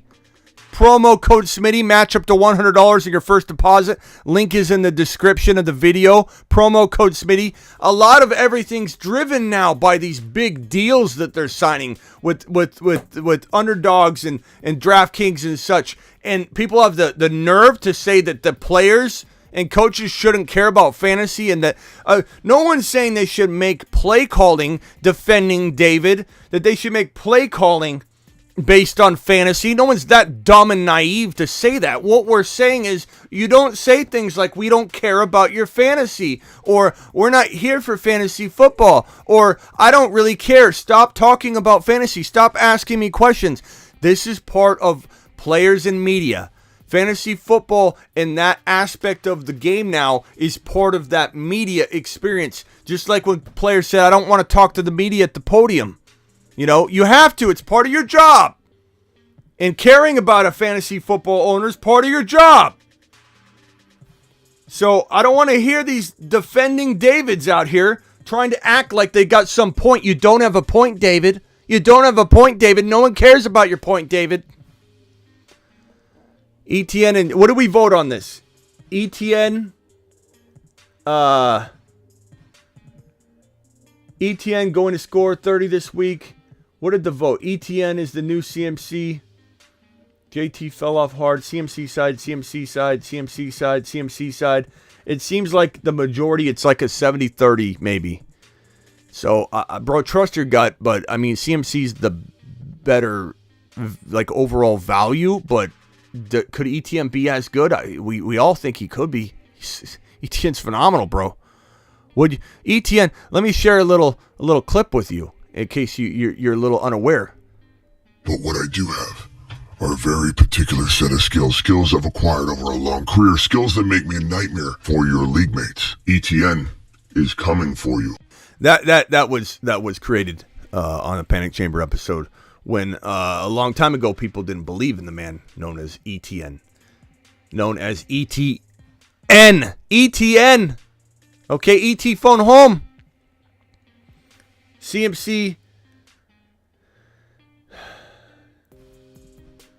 Etienne needs to prove it. He is proving it. Drink the punch. He's proving it right now. Smitty looks like a poet today. Thank you. Etienne fun to watch. Fields ain't it either. Etienne to the moon, Matt. I agree with you. I agree with you, Matt. Would you trade Foreman for Pittman straight up? I think Foreman's got more value, Michael. He is what he is. Time to recognize Foreman is a legitimate high-end running back too until further notice. He also has Everett. Ron, I don't know what that's referring to, but Everett is good. I know you love Everett. We all think Everett's going to be a fantastic look go forward. Oh, you're probably talking about when I was talking about Herbert. Yeah, I mentioned that. Ron was typing that before I even finished my sentence because I did say Everett. He's probably... Ron's kind of a defending Steeler. Defending David for the Steelers and for Everett. What other Cousins? Ron will defend Cousins, Everett, Steelers, Derrick Henry. Don't talk bad about any of those if Ron's in the chat. I'm just telling you right now. You want to upset Ron? Go ahead. Be my guest. Traded Mixon and Murray for Adams. Mixon and Kyler Murray for Adams. Don't need running backs and have Saquon Pierce combo. Well, who's your quarterback? Is that maybe that's Lat Murray? Chris, I don't know. If it's Lat Murray, I'd take Adams in a heartbeat. If it's Kyler Murray, I need to know what your quarterback is. But if it's, I don't know what other Murray we're thinking of here. But you guys got to use initials if we're going to be talking about players that are shared names. Like someone says Robinson. What world does someone live in that is going to put Robinson and not realize there's a B-Rob, a Z-Rob, an A-Rob, a K-Rob, an L-Rob, an N-Rob, a B-Rob, a Z-Rob, a Y-Rob? You know, there's Robs all over. If Gus can't play, pick one. London, Dylan, or Drake. Give me Drake, I suppose, this week, but that's it, bro. That's, you know, then we play it week by week with Drake.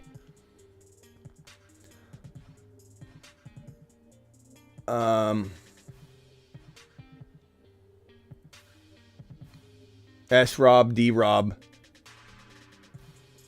X-Rob.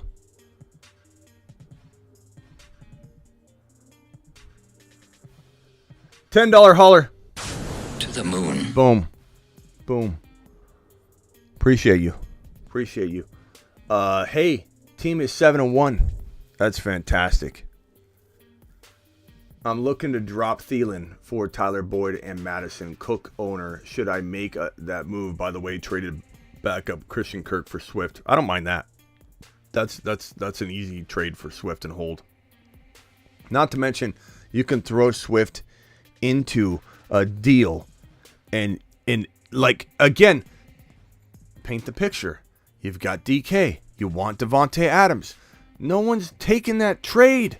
No one's giving you Davante Adams for DK Metcalf. You are offer sex. However, you just got Swift for Cousins. You give Swift and DK for Adams. Now guess what?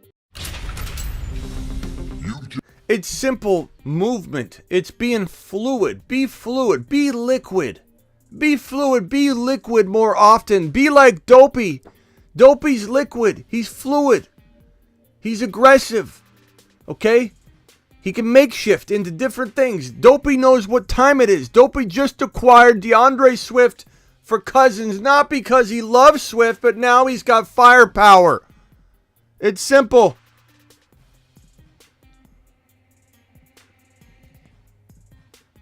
I think he skipped my super chat. Will someone tell Pix what happened to his super chat? Will someone tell him what's going on? Pix, I'm coming for it, all right? Hang tight. Hang tight, young man.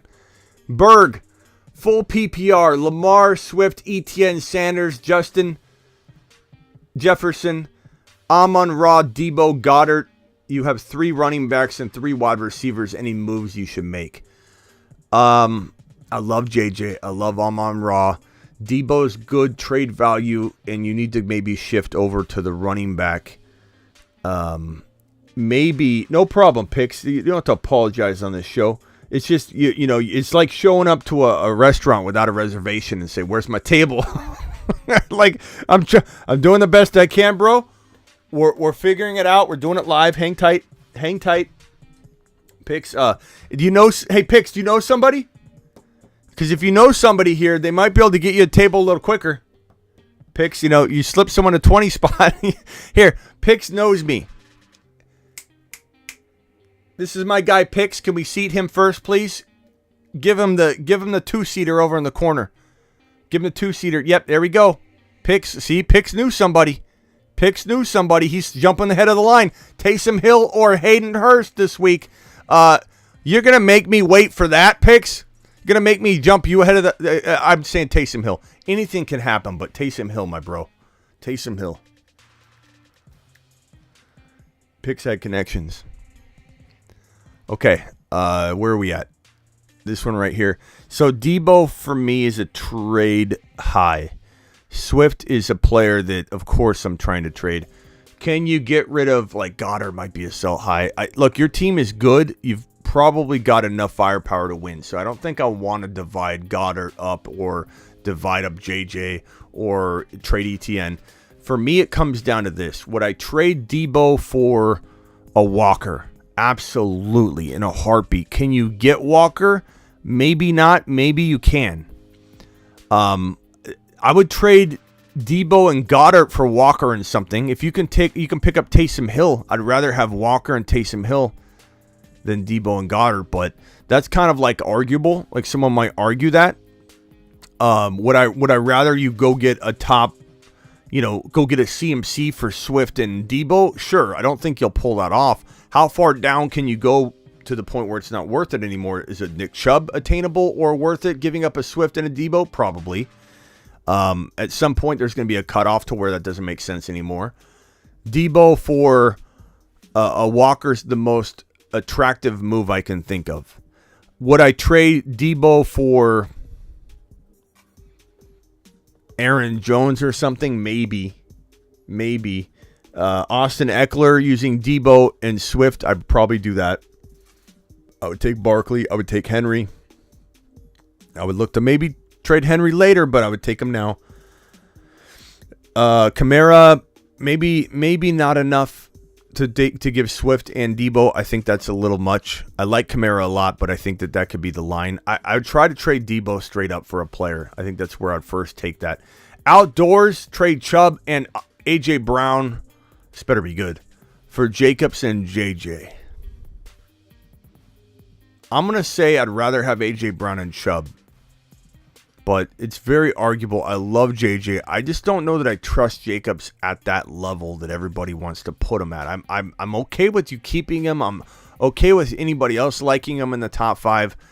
I just find it hard to trust him when we're talking about those big names. And A.J. Brown's playing at such a high level right now, even though he's not, like, he didn't explode yardage-wise, but he's just such a dominant touchdown threat and just beast on the field. Like, I love what I'm seeing out of A.J. Brown and Hurts, and it's such a great stack.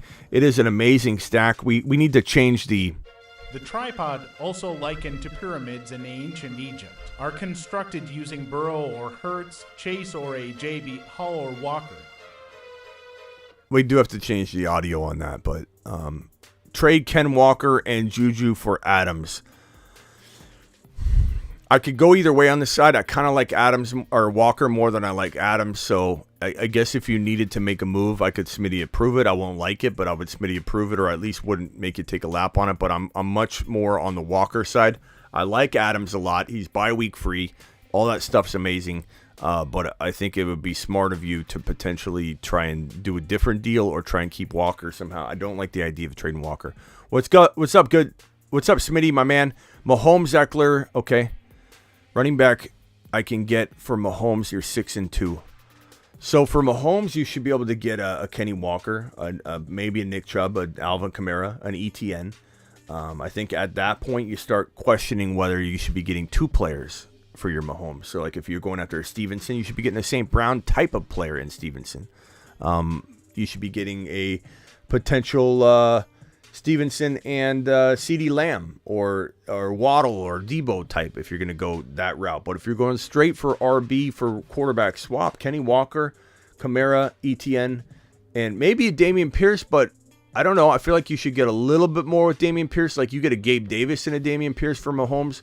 That makes sense. I don't like you getting rid of Mahomes, to be honest with you. Looking at your team, you might need to make a divide and conquer move. But at 6-2, if Jamar Chase comes back, then you're fine.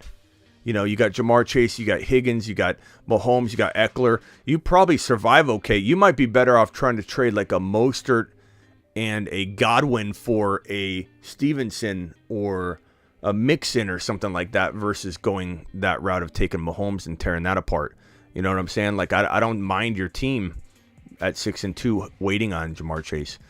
I must have missed my chat earlier. I have Saquon Pierce, Najee, and Warren at running back. Traded Mixon and Kyler for Adams. Mixon and Kyler for Adams. Did I fleece or get fleeced? So you traded Kyler. So who's your quarterback? You said you have Saquon. Who's your quarterback now? I don't know. I did remember answering this question. I traded Mixon and Kyler. Look, I like Adams better, but I don't know who your quarterback is, so it makes it hard for me to tell you that you screwed up or not. But I would say value for value, you gave up a lot. Like, he didn't get fleeced, but that doesn't mean you got fleeced. You could have had the depth to make it happen, and this more so would probably be a trade that helps both of you. And I don't think either one of you fleeced each other. I like Adams more. He's the best player in the deal. But who's your quarterback? You know? Mixon's got a shot at rebounding. I don't love him, but he's got a shot at rebounding. So, hey, Smitty, got myself out of the Swift experience. Shipped out Swift, Lazard, and Deion Jackson for Kenneth Walker. Absolute. That's called fleecing, right? Got him. King 25, code 428. Dispatch Vito Popo. Popo's been dispatched. King 25 out. The sorcerer of the day is Magic Man. All right, so he got out of the Swifty business, and this was Julian. So Julian, he shipped off, let's see here, for Kenneth Walker. We're going to put it right here. This is his trade that he made. For Kenneth Walker, got rid of Swift, Lazard, and Dion. Absolute fleecing. Got him.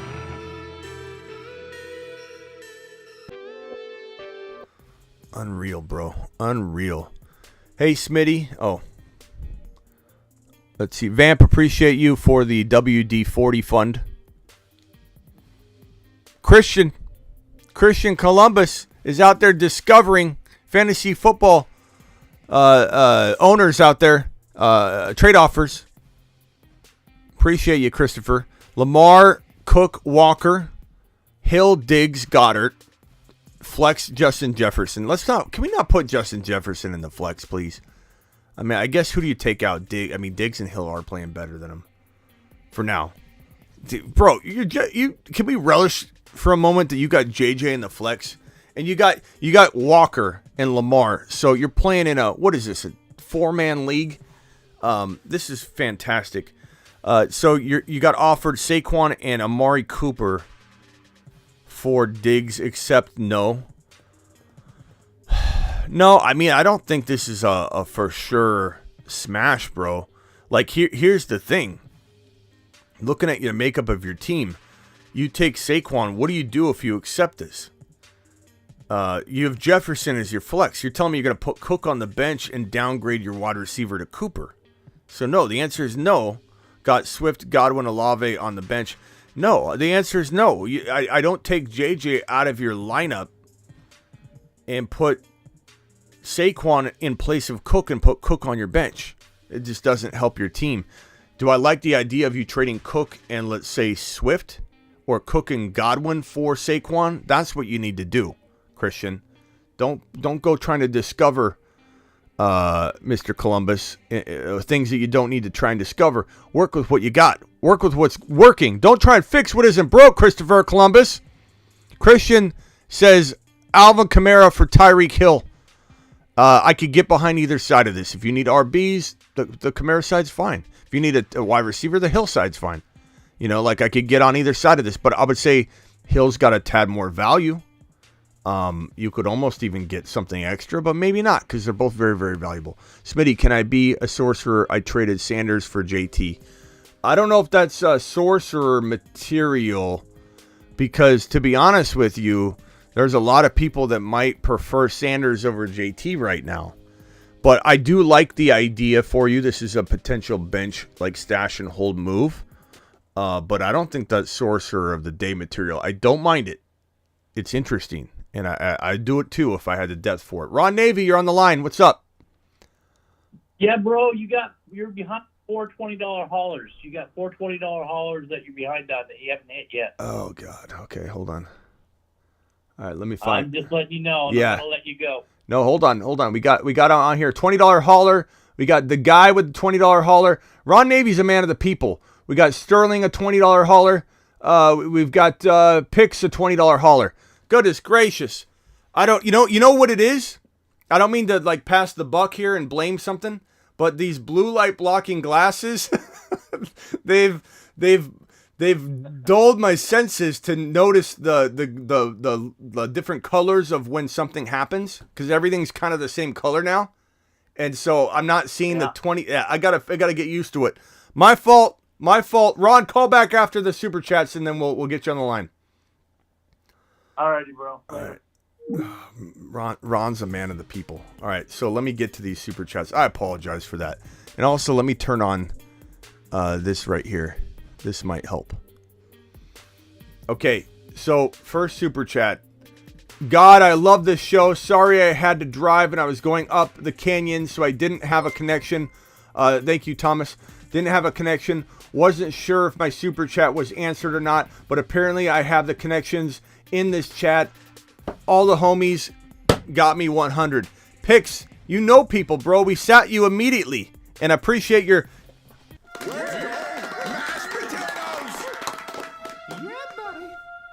Attaboy, broski. Thank you, Picks. Appreciate you with the $20 hauler. Sterling, hey, Smitty, awesome show. 7-1 right now. My team is Mahomes, Chubb, JT, Pollard, Damian Harris, CD, Chase, Keenan Allen. Ertz, should I be looking to trade away maybe Chase or JT for someone? Absolutely. And I've talked about this. Go get Andrews. Go get St. Brown. Go get Stevenson. I know you may have listed somebody on that already, but those are the guys that I'm attacking, and they're doable for JT. Now, Chase, you could go get, let's see, did you say you had St. Brown? I mean, the same thing. Jamar Chase, you could kind of use this formula for Jamar Chase as well. So, definitely would be entertained by the idea and prospect of getting an Adams, getting a St. Brown, getting a Stevenson, getting an Andrews. Those are all perfect guys to go acquire for either of those two. Thank you for your super chat. You are the man. 10-man PPR, 1 QB, 2 running back, 2 wide receiver, 2 and 6. Made dumb trades, but managed to get AJ and Adams last week. Team is Goff, or as Ron calls him, Golf, the Golfmeister, the Golfinator. Watson, Swift, Connor, Hunt. Kind of struggling RBs. Your RBs are on the struggle bus, bro. Man. Wide receivers, St. Brown, AJ Brown, Adams. So St. Brown, AJ Brown, Adams are fantastic wide receivers. If you could get if you had like a Mahomes with this or a Hurts, you could figure it out. You could figure it out. Connor might step up. Swift might get back to work. Like, part of me, I don't know how you could. I don't think you can do it. Oh man, I wish you had an elite quarterback, bro. I'd almost rather you really struggle at running back and upgrade Goff into a... I wonder if you could get Herbert right now using like Connor and Goff. And I hate to say to do that because you need RBs bad. But I don't think... Maybe Joshua Palmer. Maybe Joshua Palmer and a Goff could upgrade you into a Kyler or something. Like, try your best to get a better quarterback. Maybe keep Connor in hopes that Connor... Oh, God, what did I just do? In hopes that Connor... in hopes that Connor rebounds and Swift rebounds. Definitely look to get... Kyler's the cheapest elite potential quarterback around right now. 3-5, 12 being... Professor Stroke, appreciate you. Pierce, Lamar, Walker... Hopkins, Adams, very fire team. How you're 3-5 is crazy, man. I mean, I guess we know. Walker, late starter. Pierce had a little bit of a slow start. Hopkins, you just got back. Adams, Lamar, those guys can't carry the whole team. Zeke Elliott's garbage. Connor, Goddard's great right now. Your team's firing off, bro. And you got Palmer. Are there any things you can do? Can you do at this point? Probably say matchups had to have been awful. I'd probably say let it ride, bro. Your team is actually really, really good. I wonder how many games back you are. Probably 2 or 3. But just go for it, bro. Let these guys go out there and try and do... If you come back, it'll be the best comeback of all time. For you anyway. 3-5. I've done it before. I was 1-5, 1-6 once, I think, and made the playoffs barely because everybody just crapped out. And then I just kept trying, and I believe I won that year. I got to the finals in that 1-6. I think I won that year because I've told that story before. I think it was 1-6. I think it was 1-6, and I made the playoffs. Like, right now, there's some teams making the playoffs at 4-4, and you're 3-5. So it's not like you can't be more than 2 games out. So just let it ride, bro. Let it ride. That team is really, really decent. I think it's solid. Okay, Nick, Taysom Hill or Hayden Hurst this week. I already answered that one. Taysom Hill. Yep. Thank you, Picks. Appreciate you. Nick, trade Higgins and Andrews for Diggs. Give me Diggs all day long. Smash it easy. Light work, Nick. Take a lap for asking. Should have already accepted that. Congrats. Take a victory lap as well while you're at it. Smitty, what about Swift for Walker straight up? Gee, Top Gun. Can we take a 5-minute break and mull this one over? Let's take a poll. Top Gun, come on, bro.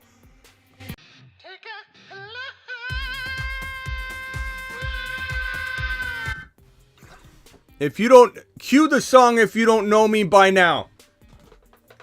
If you don't know me by now, you ain't never gonna know me. Top Gun. Like, really, bro? I'm only talking this guy up constantly. I only did a 45-minute rant on how Walker's winning leagues.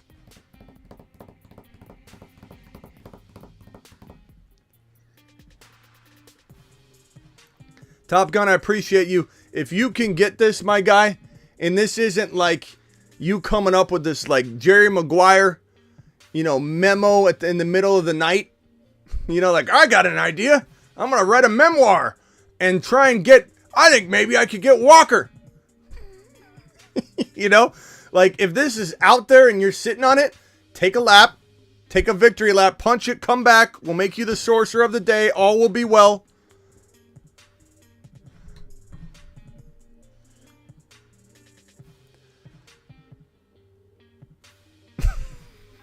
God. Top Gun. Yes, we were going to Smitty approve. Just been Smitty approved. Smitty, if I find would you take $100 bill for a $1 single or 4 quarters? Would you take a $100 bill, Smitty, for 4 quarters? I'm just curious. I'm asking for a friend.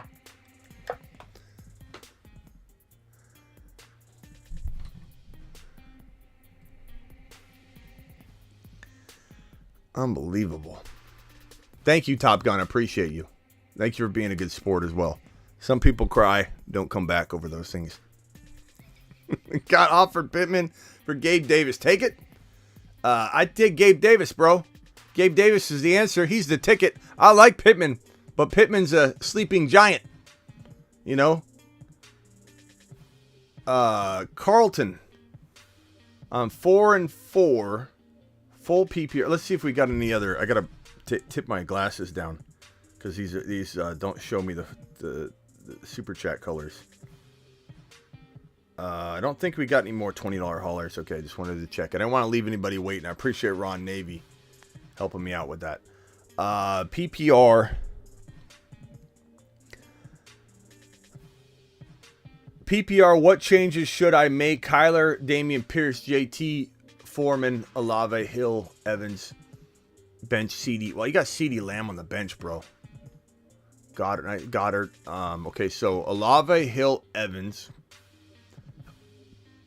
Kyler, Pierce, JT. I mean, CD and JT, CD and Foreman for a better running back, bro. Just start from like Chubb and work your way down until you get to a point where it doesn't make sense anymore.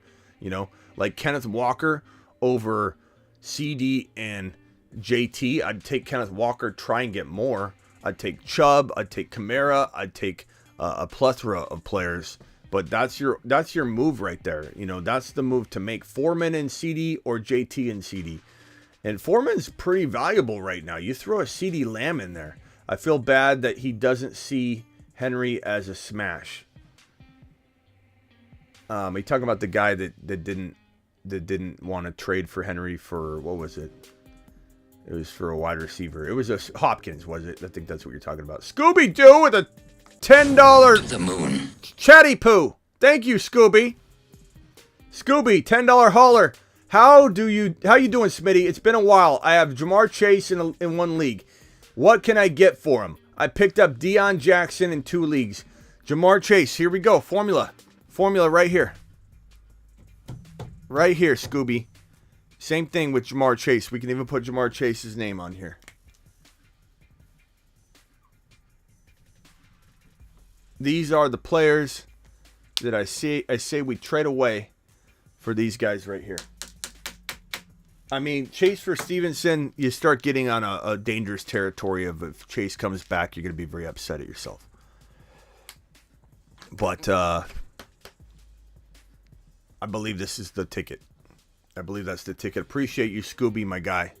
And show up more often, please. To the moon. To the moon. $10 super chat gets a $10 moonshot hauler. Kilpatrick, appreciate you, Kilpatrick. Another good sport.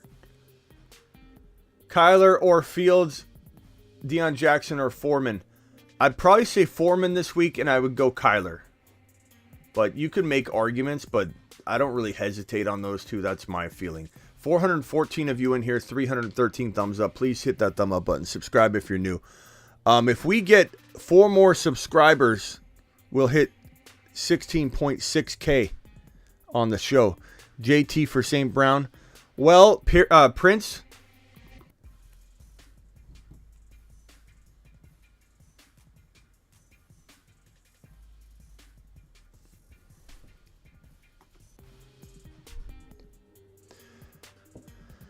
I got JT and Keenan Allen, and I'm panicking. What should I do? Honest opinion. Etienne and Mark are my dogs, trying to build around them. I'm 2-6. Help, brother. I mean, you should be panicking, bro. I mean, neither are playing. Panic mode initiated. And there's nothing you can do about it unless you trade JT for Stevenson, St. Brown, Andrews, or some kind of player in that variety. Prince says, "I'm just getting an understanding in your understanding your chart." Okay, Prince, here we go. Let's put it up. Here it is. It's up one more time for you, Prince. Prince, I'm just joking with you, bro. Appreciate you. You could have just walked in the door too. So like, I'm just messing around. But Prince, there's the answer right there on the screen. The most likely to go get players. Appreciate you, Prince. $10. To the moon. Thank you, Young. Appreciate you. I got JT and Keenan now.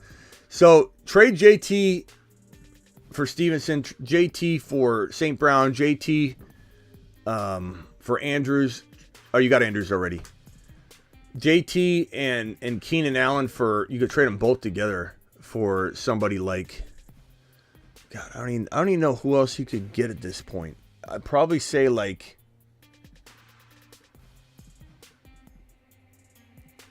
Aaron Jones. I would look at Dameon Pierce. Buying season's over. They should have did that last week. He was attainable. Ramondre Stevenson buying low season might close.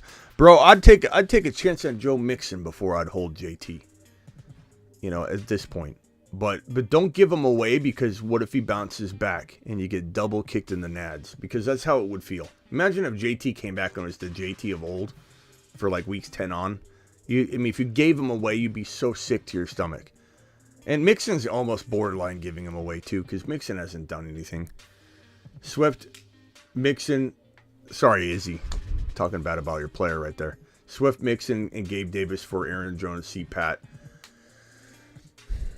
Yeah, guys in the chat, vote on this one. Would you rather have Aaron Jones and C. Pat or Swift, Mixon, and Gabe Davis? I'd probably rather have the Aaron Jones side, to be honest with you, but it's a very, very close call. Yeah. What did Prince say?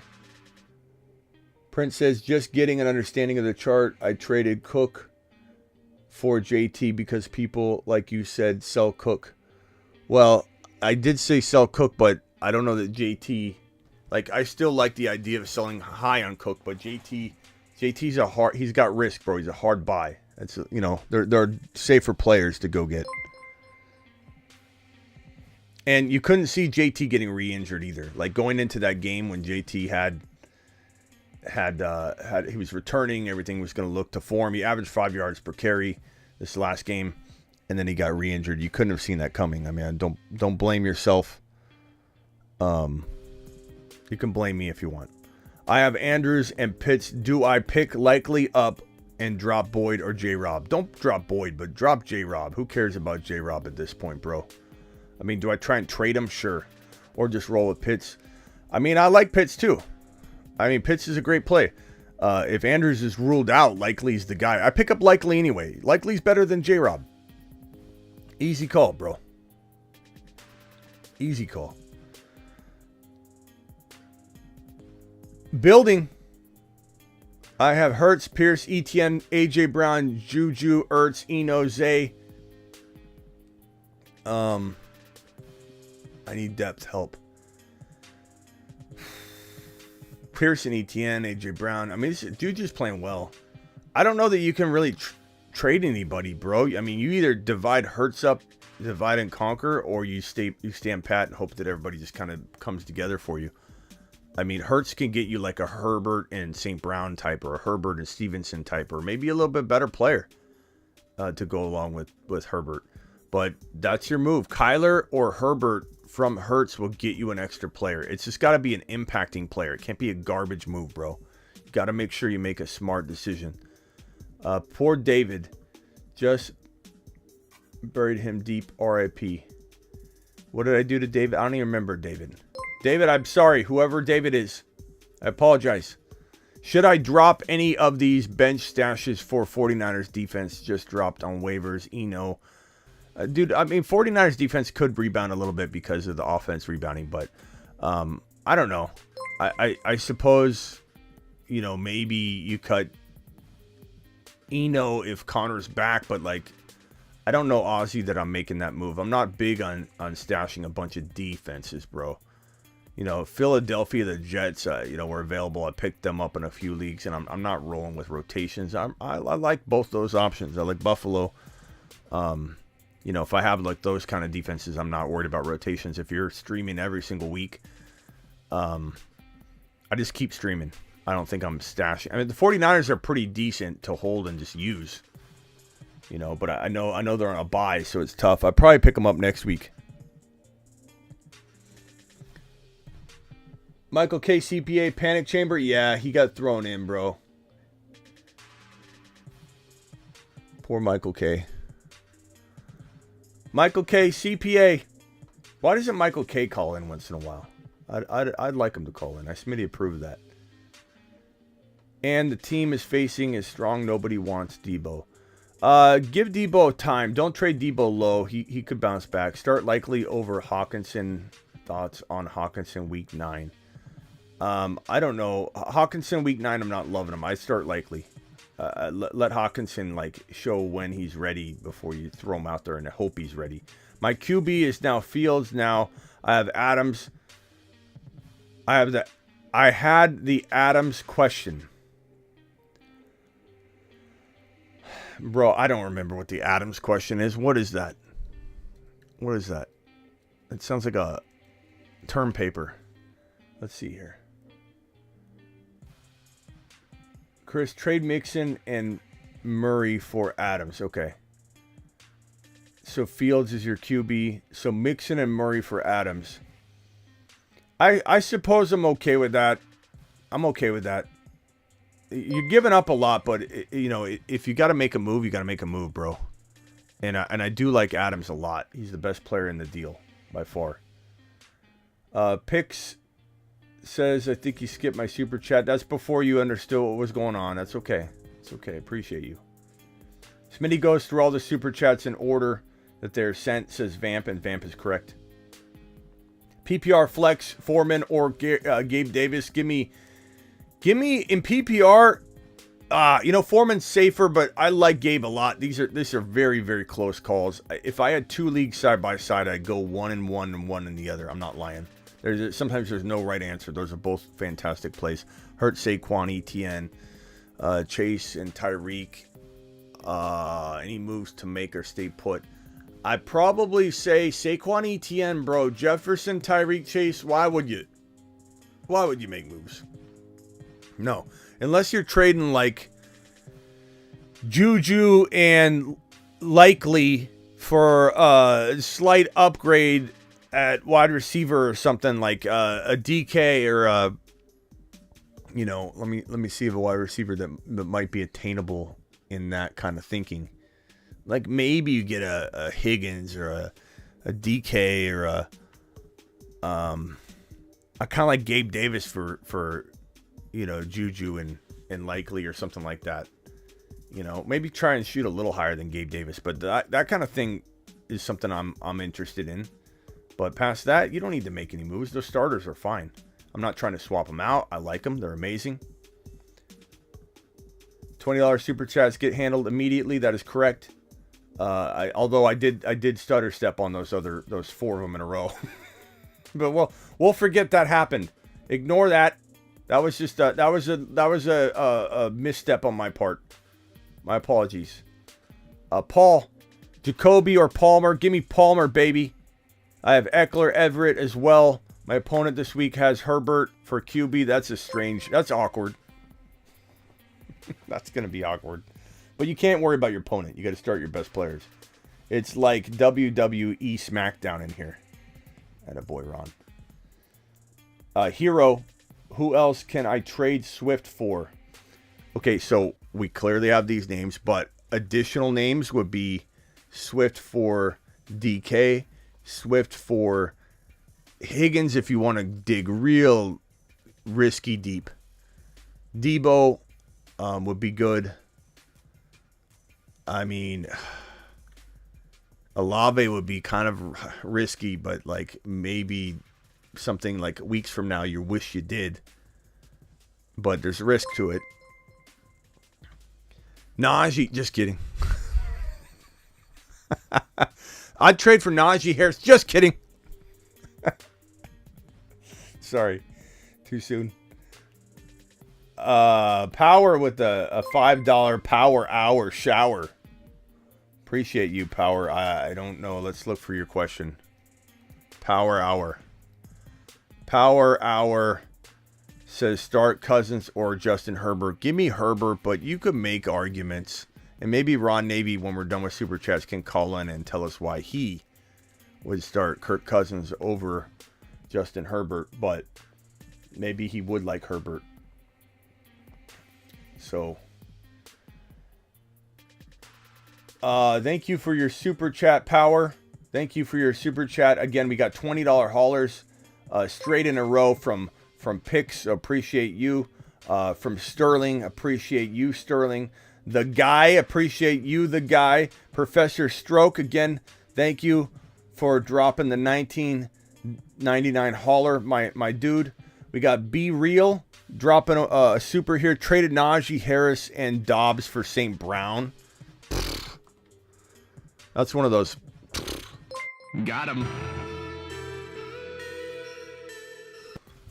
I just wish if I could just be a fly on the wall, you know, in August going in the future to right now, just on the wall right here. Like pretend I'm just right here flying on the wall.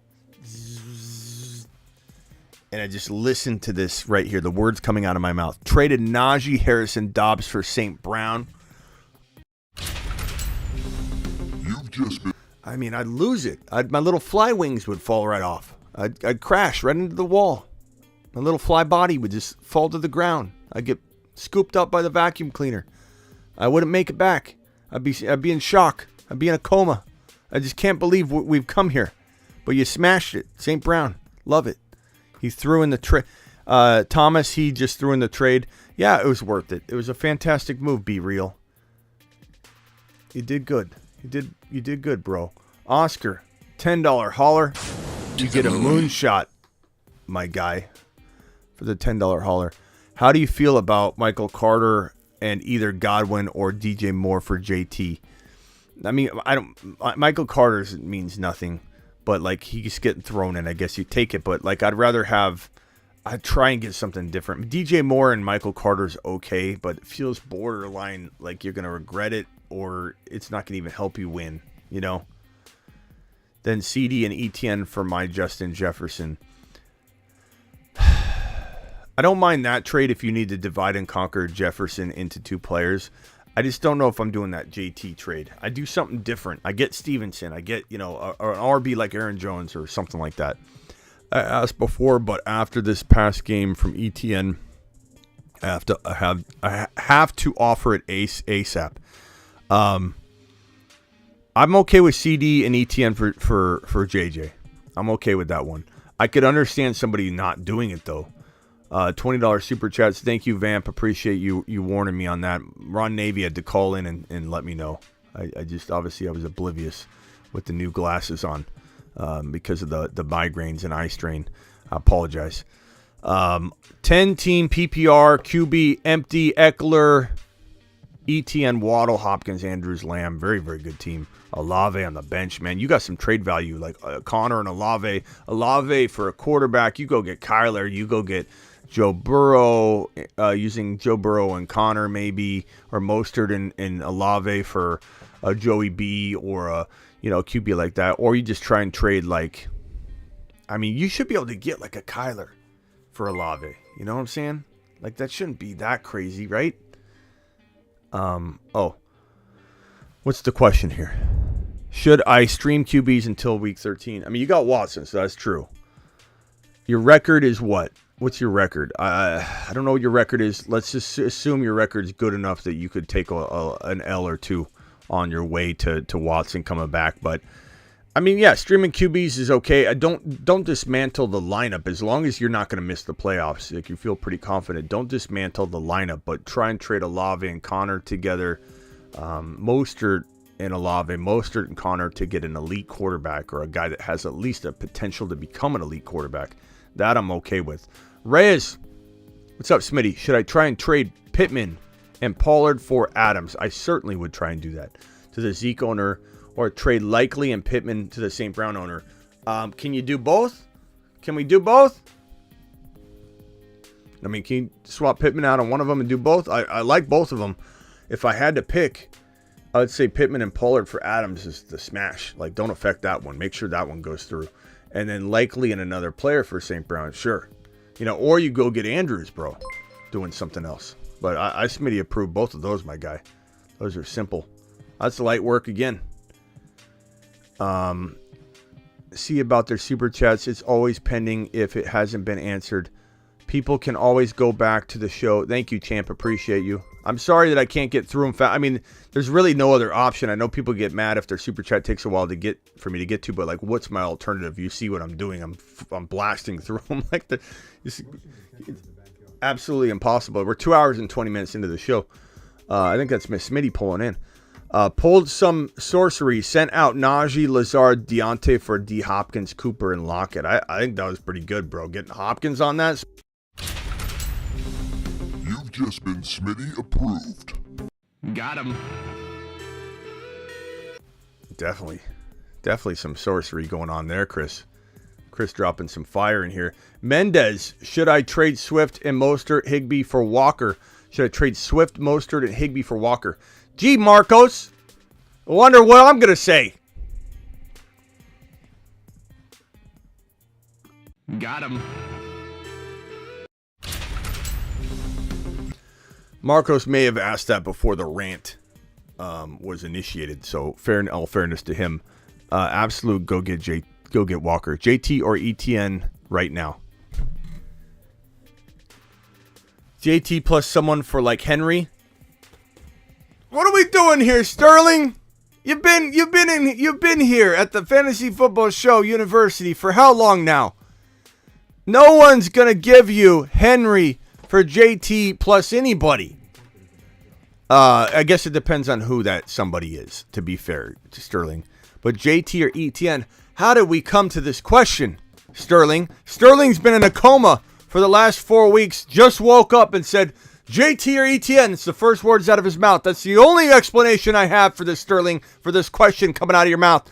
Because you super chatted, you're getting a bro fist instead of a lap.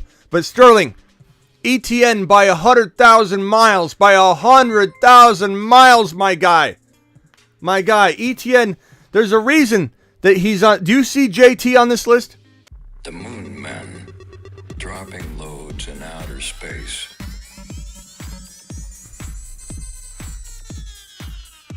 Space Monsters. That's okay, Sterling. Where Sterling, don't get mad. Sterling's my guy. Appreciate your super chat, dude. Appreciate it. Ben dropping a blank super chat. Ben's shooting blanks. Ben Davis. Let's go look for Ben Davis's question. Half PPR, Davante Adams for Kenneth Walker. Very even depending on your need, Ben. I'd rather have Kenny Walker, but I can understand. Jamal Williams for Foreman. I'm going to say Foreman is a little bit more attractive, but it's close. I think because you've got the potential of Swift in there, that it's probably better to go with the Foreman side of that. But, maybe Chuba comes in and takes some damage. We got a $20 hauler from Mark. Mark Easy. Mark with a $20 hauler. Mashed potatoes. Yeah, buddy. Mark, would you trade Swift for JT? It's like asking, should I trade a broken pencil for a pen that's out of ink? I don't know. Let's see here. I think because Swift is going to play and JT's not, it seems tempting to say, give me Swift. But at the same time, JT resting a week might come back and be more full go than Swift is 2 weeks from now. Because apparently Swift is a baby. And Swift has a torn shoulder, which I'm sure is bad. The ball socket thing, we've gone over that on the show. You rip that labrum, it's bad. But Dalvin Cook probably doesn't even have a labrum anymore at all. His ball socket probably comes out like one of those Legos that just fits on without even being tight anymore. That's probably his ball and socket. It just pops out. He's walking, pops out, shoves it back in. This guy's playing with a flak jacket and is cementing his shoulder to his neck, and they're throwing the football to him, and he's like this. And he's run. He doesn't complain. Swift's had all the time in the world to rest up, and he's still getting babied out there. And just let's maybe give him a little bit of work, itty bitty little work for Swifty. And so I don't know. I'm so frustrated with Swift and JT. I'm just so frustrated with these guys. They're supposed to be ballers. And I hate injuries. I know some injuries are crazier than others. I've suffered injuries myself. Some injuries you just can't play with. But it's like, come on, man. What's Swift doing? Like, why is Swift able to play but not play enough? Like, he's either shouldn't be on the field or he should be on the field playing. There's no, we'll see if we can ease him in. Like, what do you mean ease him in? If he either can take a hit with his shoulder or he can't take a hit. Put a flak jacket on if it's about pain. But why is he going out there or not going out there? Or going out there and not playing? Like, I don't understand. With Swift, with JT, you got an ankle. That makes sense. So the shoulder with Swift, if it's about pain tolerance, buck up. Okay, buckle up, pull your pants up, and get on the field. If it's about something else, explain it to us. I just don't understand. Yeah, I mean, swap out his mouth guard with a binky. I agree, Cooper. What would I look for Andrews? I don't trade Andrews, bro. I buy Andrews.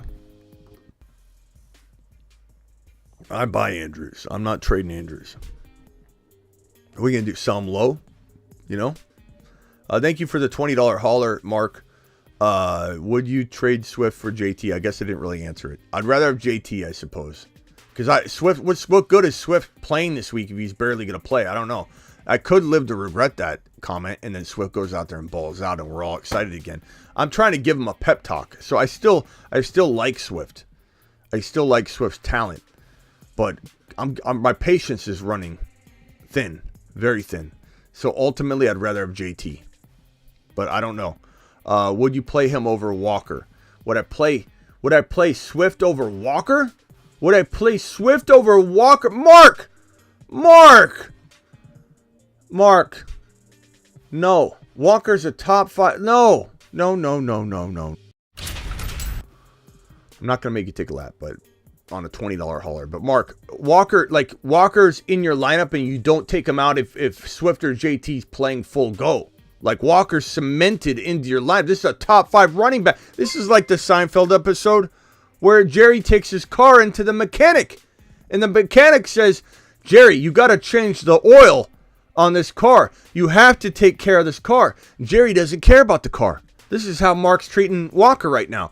Jerry doesn't care about the car, so the mechanic kidnaps his car. The mechanic takes his car, calls Jerry from the cell phone in the car, from the car phone, and says, Jerry, I got the car and I'm not coming back. And he just keeps driving. And he takes Jerry's car. He says, you don't appreciate the car, Jerry? I'm taking the car. The car's mine now. And he hangs up the phone. And he has to send Kramer after him to go get the car. And Kramer's driving a truck and has to go follow this man and track down the vehicle.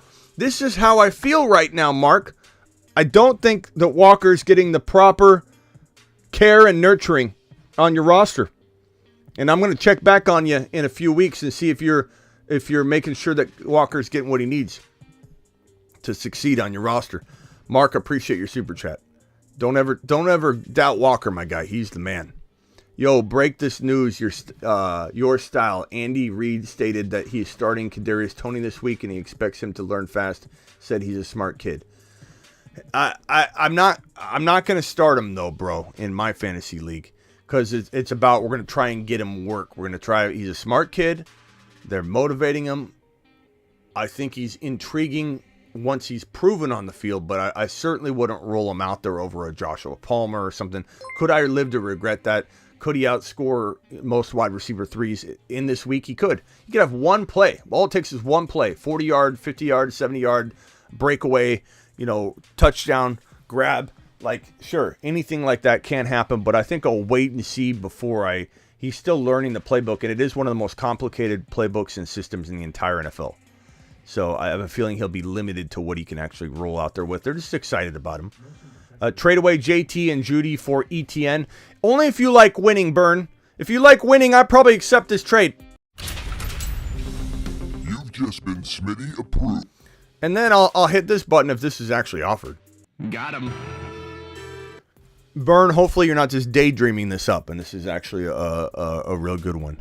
Trade away JT for, simple. Like what's going on here? Easy with a $10. To the moon. Moonshot for anybody dropping a $10 hauler. Appreciate you, my guy.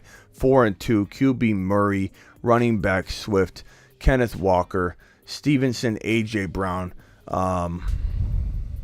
Trade Swift, Kelsey. What are we doing here? Hollywood tight end Kelsey. Trade Swift for Singletary, McLaurin, for D. Foreman, DJ Moore, for Pollard, Tony. I think these are all options. The way you're writing this, Eddie, I'm trying to make it out. Trade Swift for Singletary, McLaurin.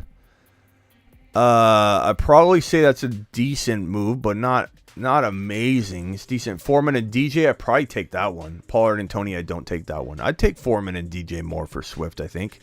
Does the chat agree with me? Would you take Foreman and DJ Moore? Foreman and DJ Moore? Yeah, burn to the moon. Burn? To the moon.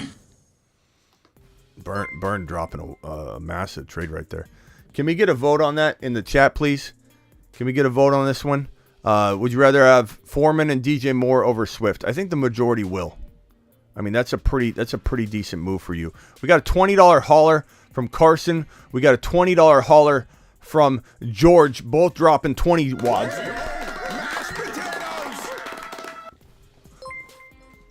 Broski's dropping some wads. I just traded Pittman for Najee, but traded Amari Cooper for Kareem Hunt.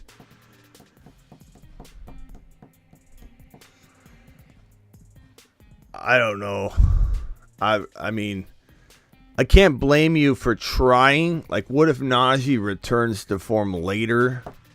I kind of like Pittman more. I'm not saying that I don't understand this and that I don't like. I can't tell you to take a lap on this one. And Cooper, Kareem's whatever on that one. You're 7-1. Okay, so let's relish in that for a second. To the moon. To the moon on that. Okay, you're 7-1. You're doing good things. What you traded didn't dismantle anything. If anything, you gave yourself a shot in the dark in Najee. Maybe Najee's decent trade bait after one good game or something. You know what I mean? I like Pittman a little more, but I'm not going to get behind this, but I'm not like making you take a lap. Your team, let's look at this team that's 7-1. Hurts, Etienne, Walker, Jefferson, Hill, Pitts, Everett, Benches, Akers, Fields, Cooper. I like the team, bro. I like the team a lot. You got 2 elite running backs, 2 top 10 running backs, 1 top 4 quarterback. You have 2 top 4 wide receivers, and you have a tight end combination where you could maybe trade one of them with Cooper to go and get maybe a DK or maybe you upgrade. I don't know that you even need to do anything, but maybe you get Stevenson using like Amari Cooper and one of your tight ends or something crazy like that. You go and pull that off and you're on your way. But your team's fired. I don't see any moves you need to make. I like all of your squad, your entire starting lineup. It jives with my thinking, and I appreciate you. To the moon. Fantastic job. Smitty on top. Just traded Tua and Jacoby for Lamar. You've just been Smitty approved. Now, I will say Tua could hold his weight in this, you know, like I shouldn't say that with like oh my god, Tua, but like I'm taking Lamar. I'm taking Lamar in this situation. Thinking about trading Dameon Pierce for Godwin and Patterson. I wouldn't do that. Don't do that. That's no. That's a no. We don't want to be hitting this he got you button, which I'm creating. Definitely don't do that trade.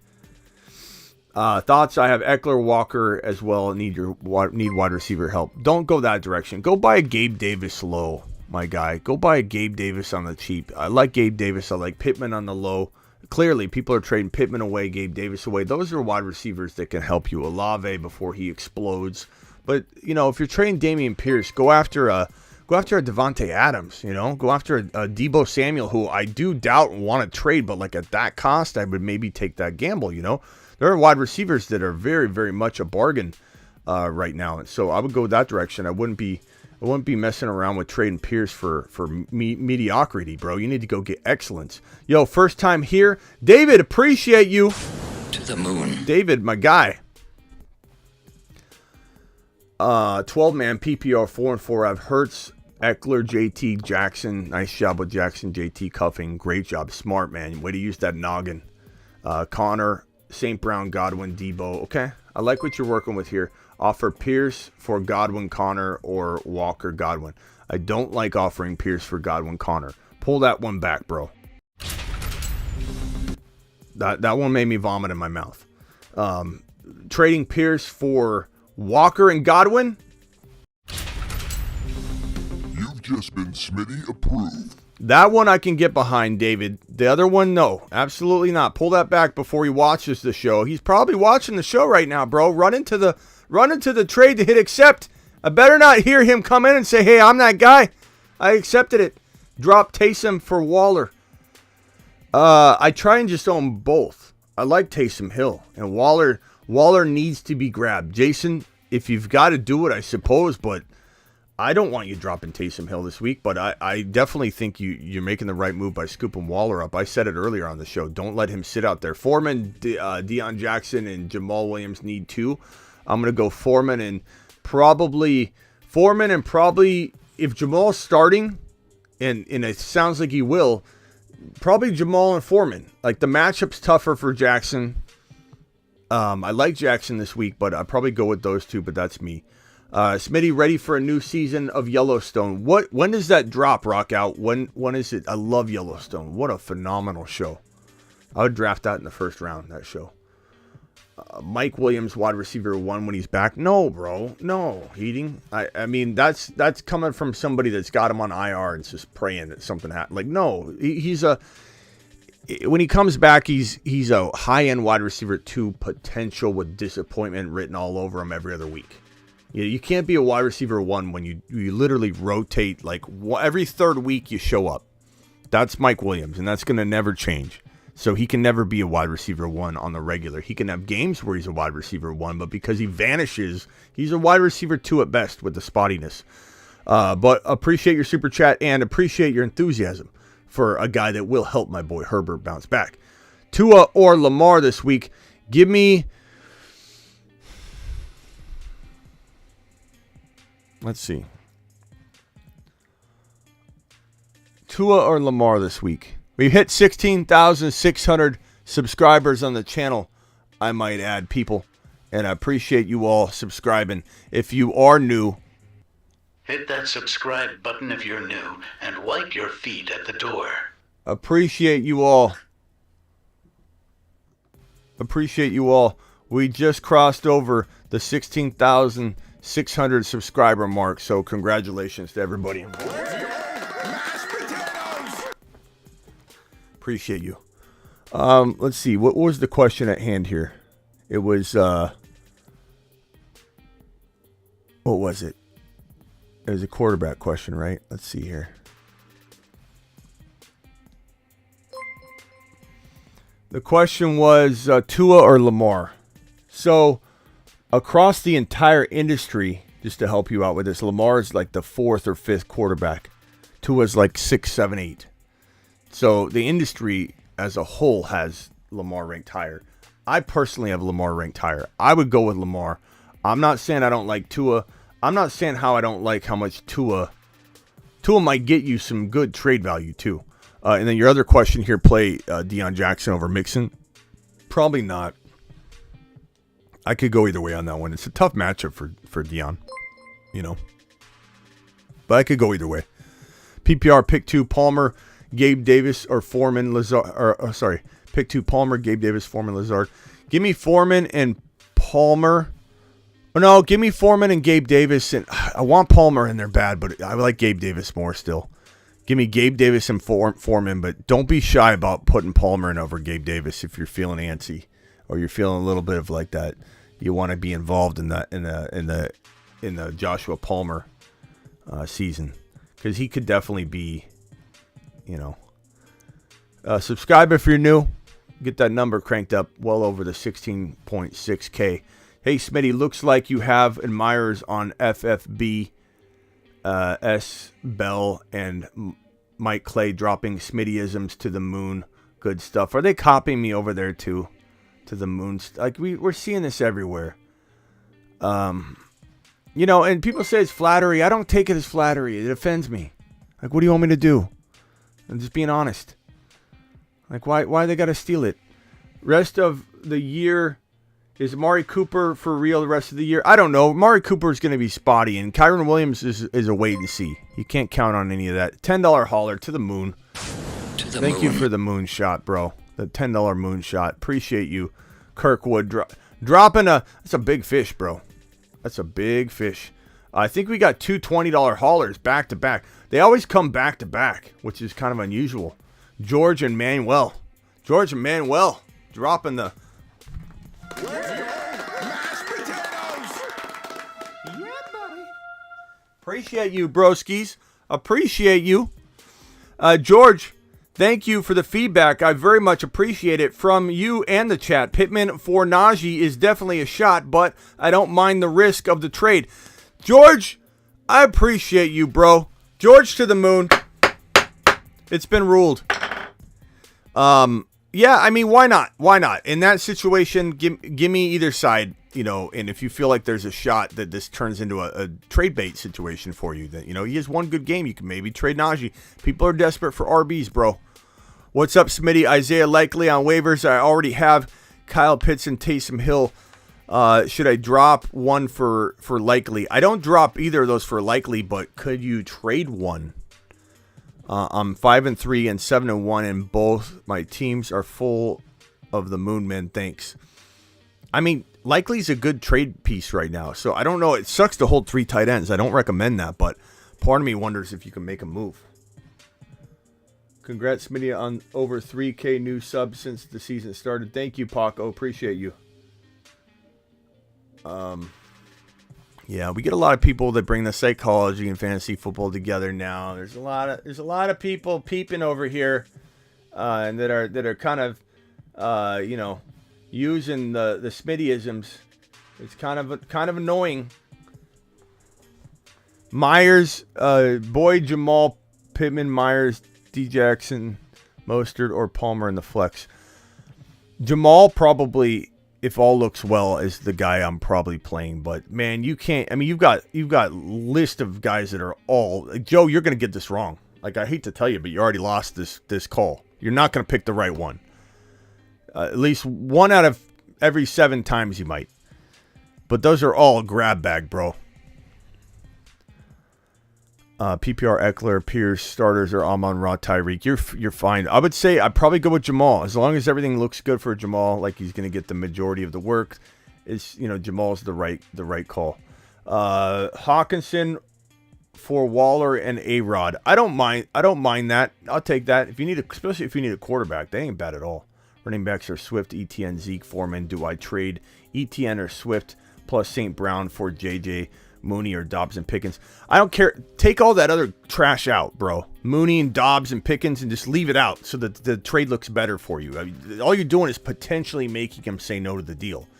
And there's no or Etienne or Swift. Take Etienne out. There's no or. They're not close. You only say or when they're close, Michael.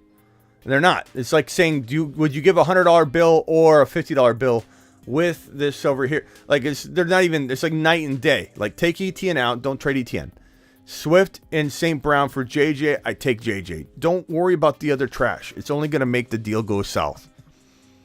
I mean, would I take a Pickens if it could get thrown in and not affect the deal? Sure. But don't be trading Etienne. That's a no. It's an automatic no. G Money, what do you think of this trade? Give Burrow, Herbert. Let's see. Give Burrow, Herbert, and I get Brady, Dillon. No. I'd rather have Burrow over Brady, and I'd rather have Khalil Herbert over Dillon. So you'd be losing both sides of that. No, absolutely not, G Money. I take the Burrow side all day. Sorry, I've been absent. Was out of the U.S. for October. Scotty, not an excuse, Scotty. We stream live worldwide.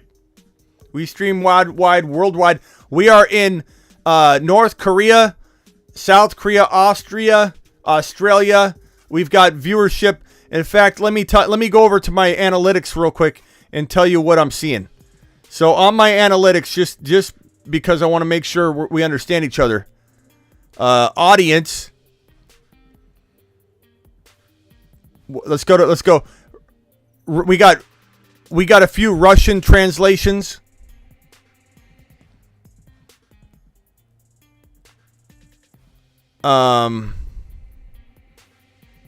Overview.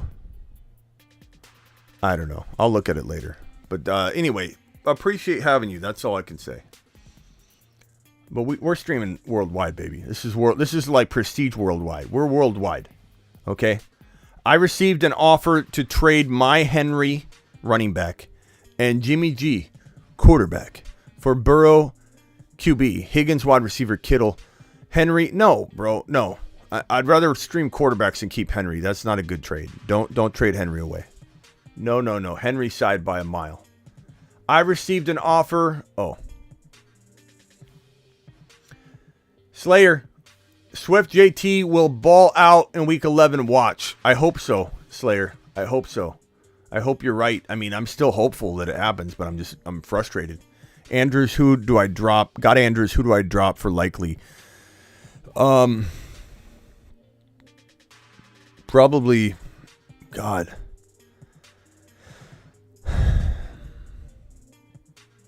I mean, if you don't need Dak, I mean, I don't know if I want. I mean, if you can't pick up a better quarterback later or something as a backup, I don't think I'd drop Dak.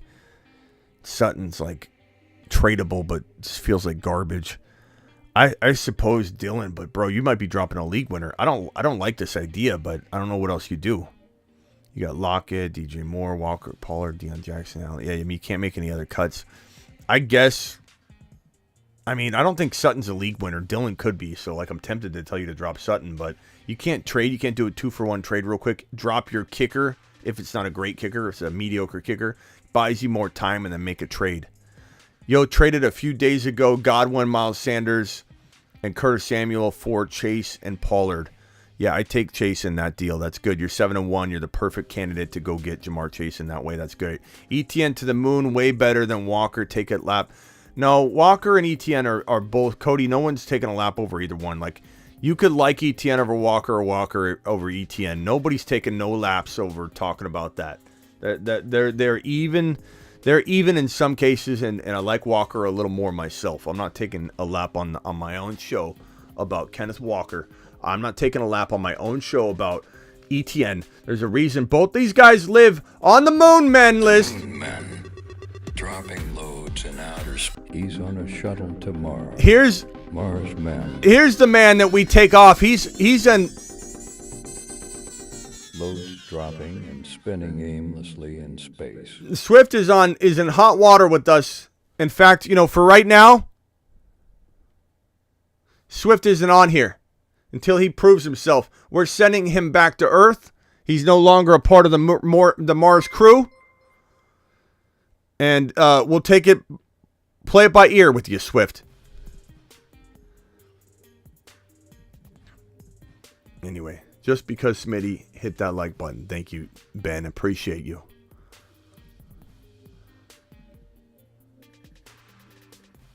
George, thank you for the super chat. Carson, appreciate your super chat.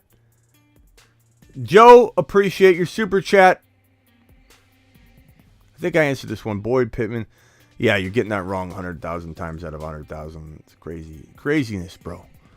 Playoff bound 16 team. I have Lamar and QBs are gone after the bye. It is crazy to drop Ellinger to pick up Tyler Huntley and secure a playable QB. No, it's not crazy. It's not crazy. Look, Huntley's a great quarterback, and Ellinger's good. Like, he's decent, but I don't blame you for just wanting to protect, Lamar at that point. You're 7-1 are you 7-1? You're just playoff bound. I don't know what your record is, but you're doing good things. Keep it up, bro. I like the idea, and I like Tyler Huntley in Dynasty, by the way. Should I trade Henry and Jimmy G for Burrow and Higgins and Kittle? So I think I already answered this one. No, I'm not trading Henry. I'm not doing it. I'm not doing it. You can't make me do it, Jim Gamer. I'm not doing it, bro. Everett, the waiver wire tight end streamer. Everett's fantastic. He's not even a waiver wire guy. He should be in all lineups, bro. Manuel, appreciate your super chat. Thanks again. Appreciate you.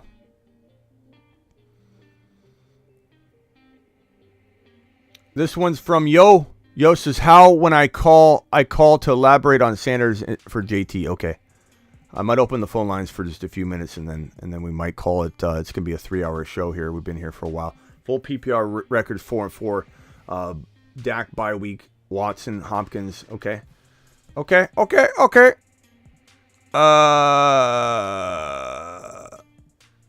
Waller on waiver wire. So what are we talking about here? Etienne, Lamb, Fournette. I'm trying to trade Fournette if this is me. Cooper and Fournette for one better player. You got to be able to do that. People are probably looking for RBs and a wide receiver. You should be able to get a Davante Adams cheap. Try and get Walker for Fournette and Cooper. Try your best, bro. Throw in Njoku. But Waller on waivers, I drop in Njoku for Waller in a heartbeat. Millisecond. Vamp with a 20.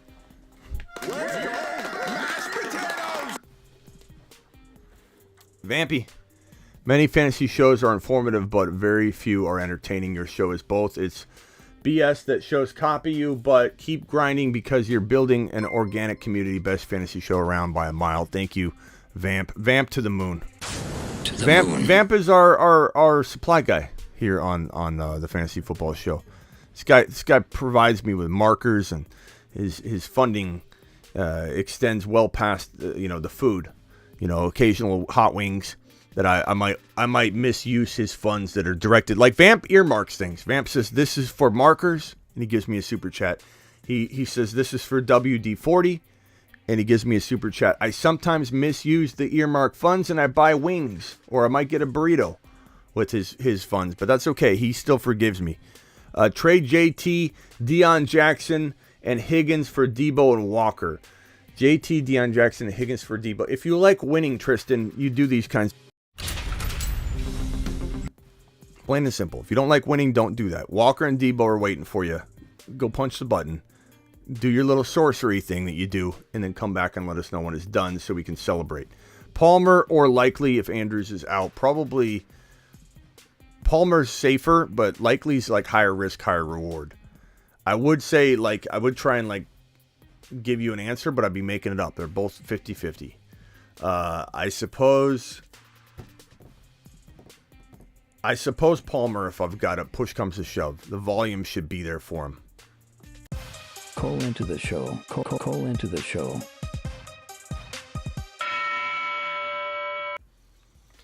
Dial into thy show. Vamp to the moon. Vamp earmarks a lot on this show for and takes care of the show very, very well. I've tried to get Chase, Higgins, Waddle with no budge. Dial in.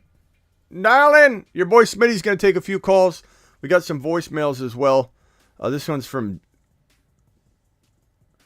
You're live on the Fantasy Football Show. Who am I talking to?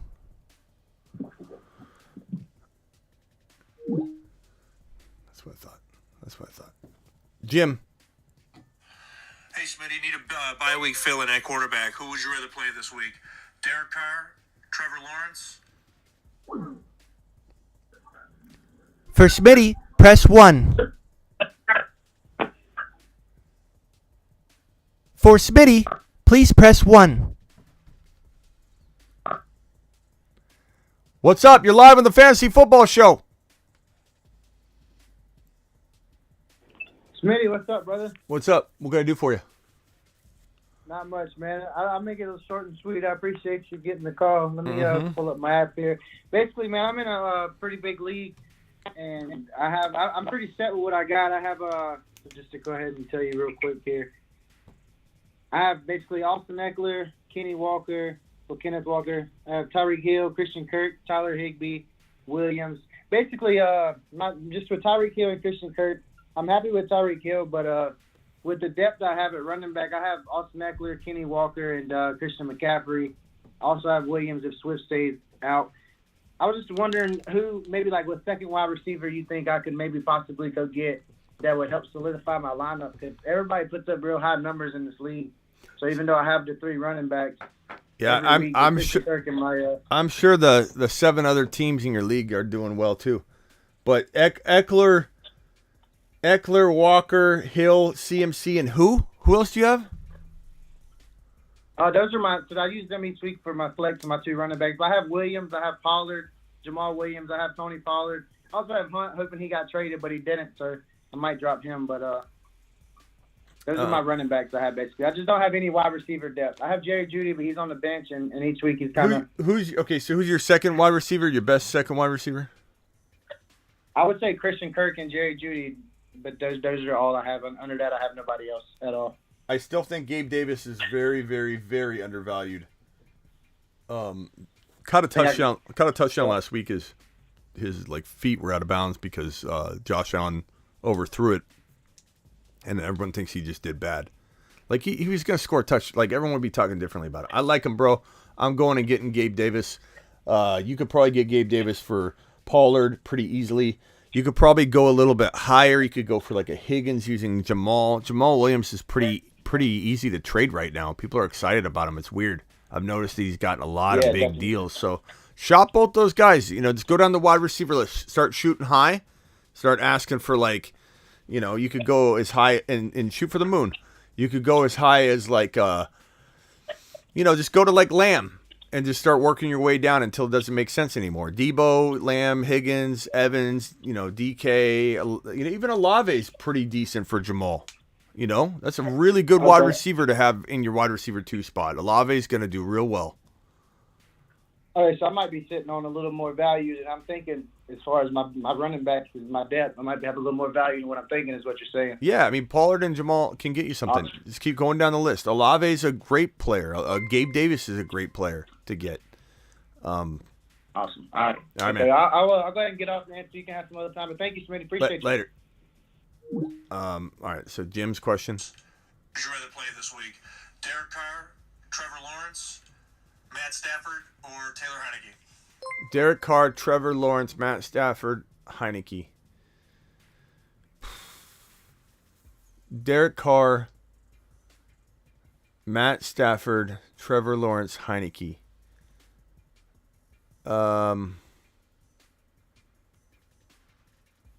Man.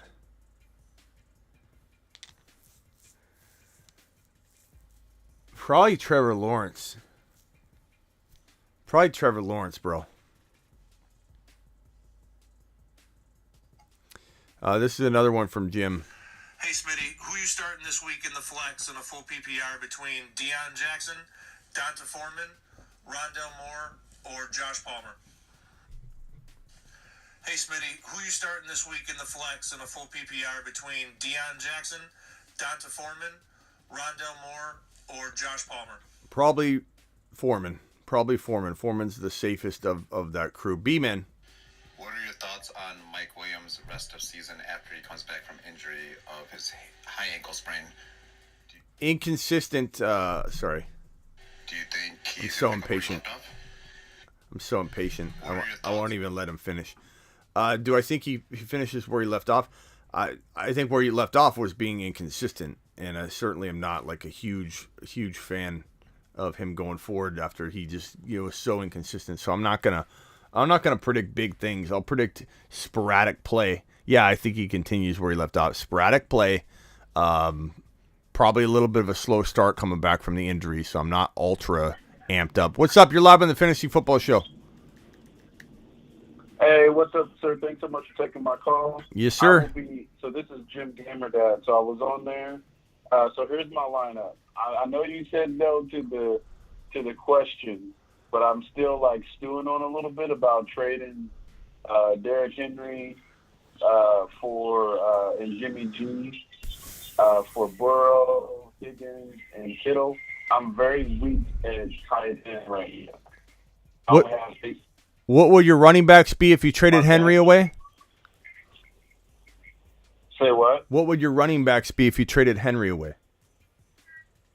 So I have the leftover running backs. If I traded Henry away, I have Etienne, I have Elliott, I have... Wait, hold on. Etienne and Elliott? Yeah. That's a bad second. Did you say? What did you say after that? I have Etienne, I have Eno Benjamin, Barkley. Oh, and, Elliott if I was to trade away, Henry. Barkley. Why don't you start with Barkley?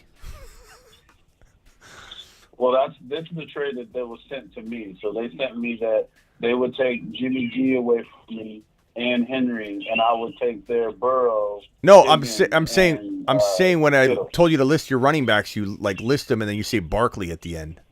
It's like that's. Oh, sorry. So I meant Travis Etienne, Derrick Henry, Barkley, Elliott, you have Barkley or you don't have Barkley. No, I do have Barkley. Okay. But say Barkley with some respect, bro, at the beginning of it. You're listening to him at the end.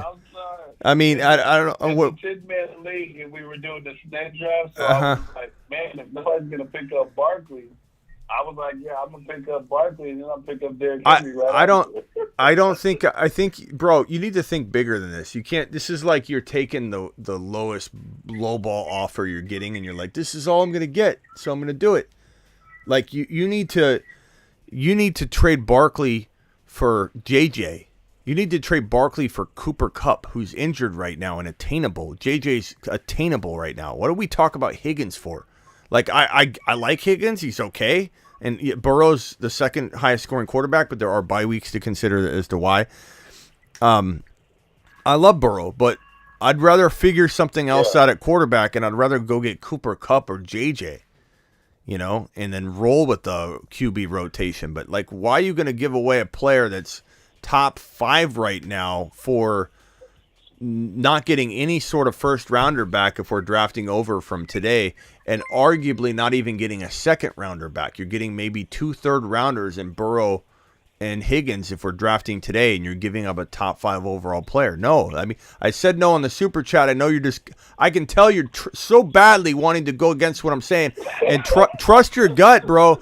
I'm not the one that's got to play with the team. And in all honesty, there are people that called up and said, should I get JT? Should I get JT weeks ago? And I'm like, get JT, smash it. And that didn't work out. So I'm not 100% right. I can't see what's coming down the pike. I can't see injuries that may approach. So make sure you're trusting your own gut, not me. But you're not convincing me of this, bro. This is a very bad idea to me. Okay. I appreciate you, man. Thanks so much for taking my call. I appreciate you. Later. All right, later. Okay, let's see here. Next, I gotta get these super chats out of the way. Oh, we got a $20 hauler from Firefox. Firefox. Yeah, buddy. Appreciate you, Firefox in the house. Let me drag this on screen. Oh no, let me go back to that. Firefox says, currently 5-3, rate my team. My team is QB Lamar, Justin Fields, Cook, Madison, Ramondre, Olave, Juju, Kirk, Renfro, Jameson, Williams, Andrews, likely. I mean, Cook and Madison's pretty crafty. Wide receivers are weak. I love Olave, but it's weak. And Andrews is solid. I would say in order to win this league, bro, maybe you divide and conquer Cook into man. I wonder if you could catch the Walker owner sleep and give away Cook for Walker and like a St. Brown type. Go to the St. Brown owner, see what they got at RB, see if it makes sense for a Cook for their St. Brown and running back. I don't mind this team. I think it's good, but it's hard to imagine it winning without that one extra piece, bro. That one extra player. The divide and conquer move might work for you. Juju is a decent sell high. Cook and Juju for... I mean, I'd even trade Cook and Juju for Walker straight up, to be honest. And I know Juju's a good piece for your team, and you kind of want to keep him, but maybe you bank on Cook. Maybe you'd either divide Cook into 2 players, try and get Walker and another player, try and get Etienne and another player, try and get Aaron Jones and another player. I think that's the only move to divide up. I don't think you can get anything else. You can't get Andrews divided up into 2 players because no one's going to pay enough. Lamar, I think people are a little fearful of. They like him, but I don't think they're overpaying. Olave, no one's overpaying for Olave. Ramondre, I don't think you're going to get an overpay for Ramondre. So Cook is your only divide and conquer potential player. And scratch what I said. Don't take Walker straight up. You need 2 players. If he'll give you Walker and another player, and you give like Juju, like let's say he had St. Brown, you get Walker and St. Brown for Juju and Cook, I'd do that. Other than that, I want you to get 2 players for Cook. It has to be the right 2 players. Firefox, appreciate your super chat. You are the man. I give up Adams, Dillon, St. Brown for JT, Hollywood, Mike Williams. No.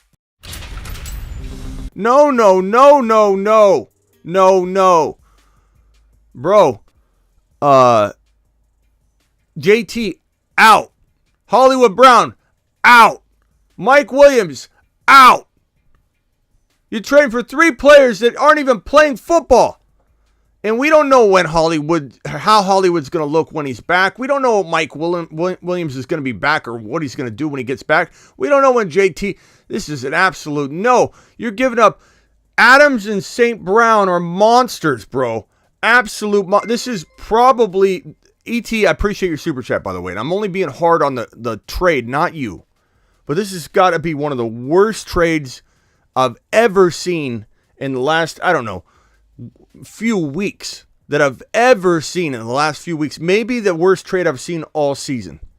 If you did this trade, it would be the worst trade I've seen probably all year. It would be, I would take a lap. To the moon. Whoa, no. Take a lap, sorry. I would hit that probably. What button am I pressing here? I would probably hit that button about 18 times in a row if you came on and said you made this trade. This would be the absolute worst trade. No.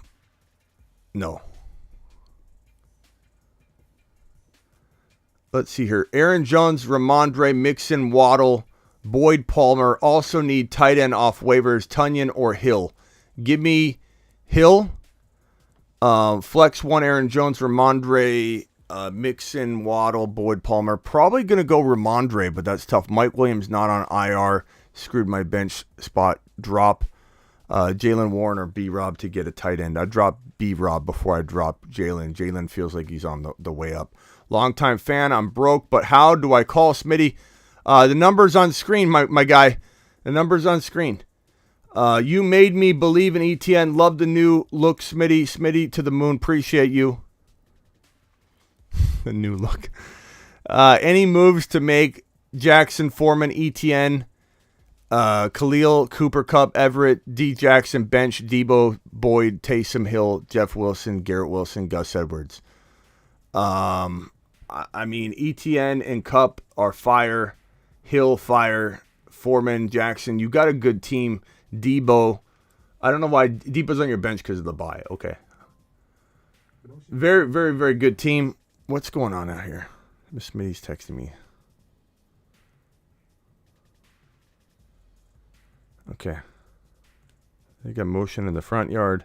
Got motion in the backyard. I got text going off. What's going on? There's something going on outside that I need to end the stream and go take care of. What's going on? Are we getting attacked?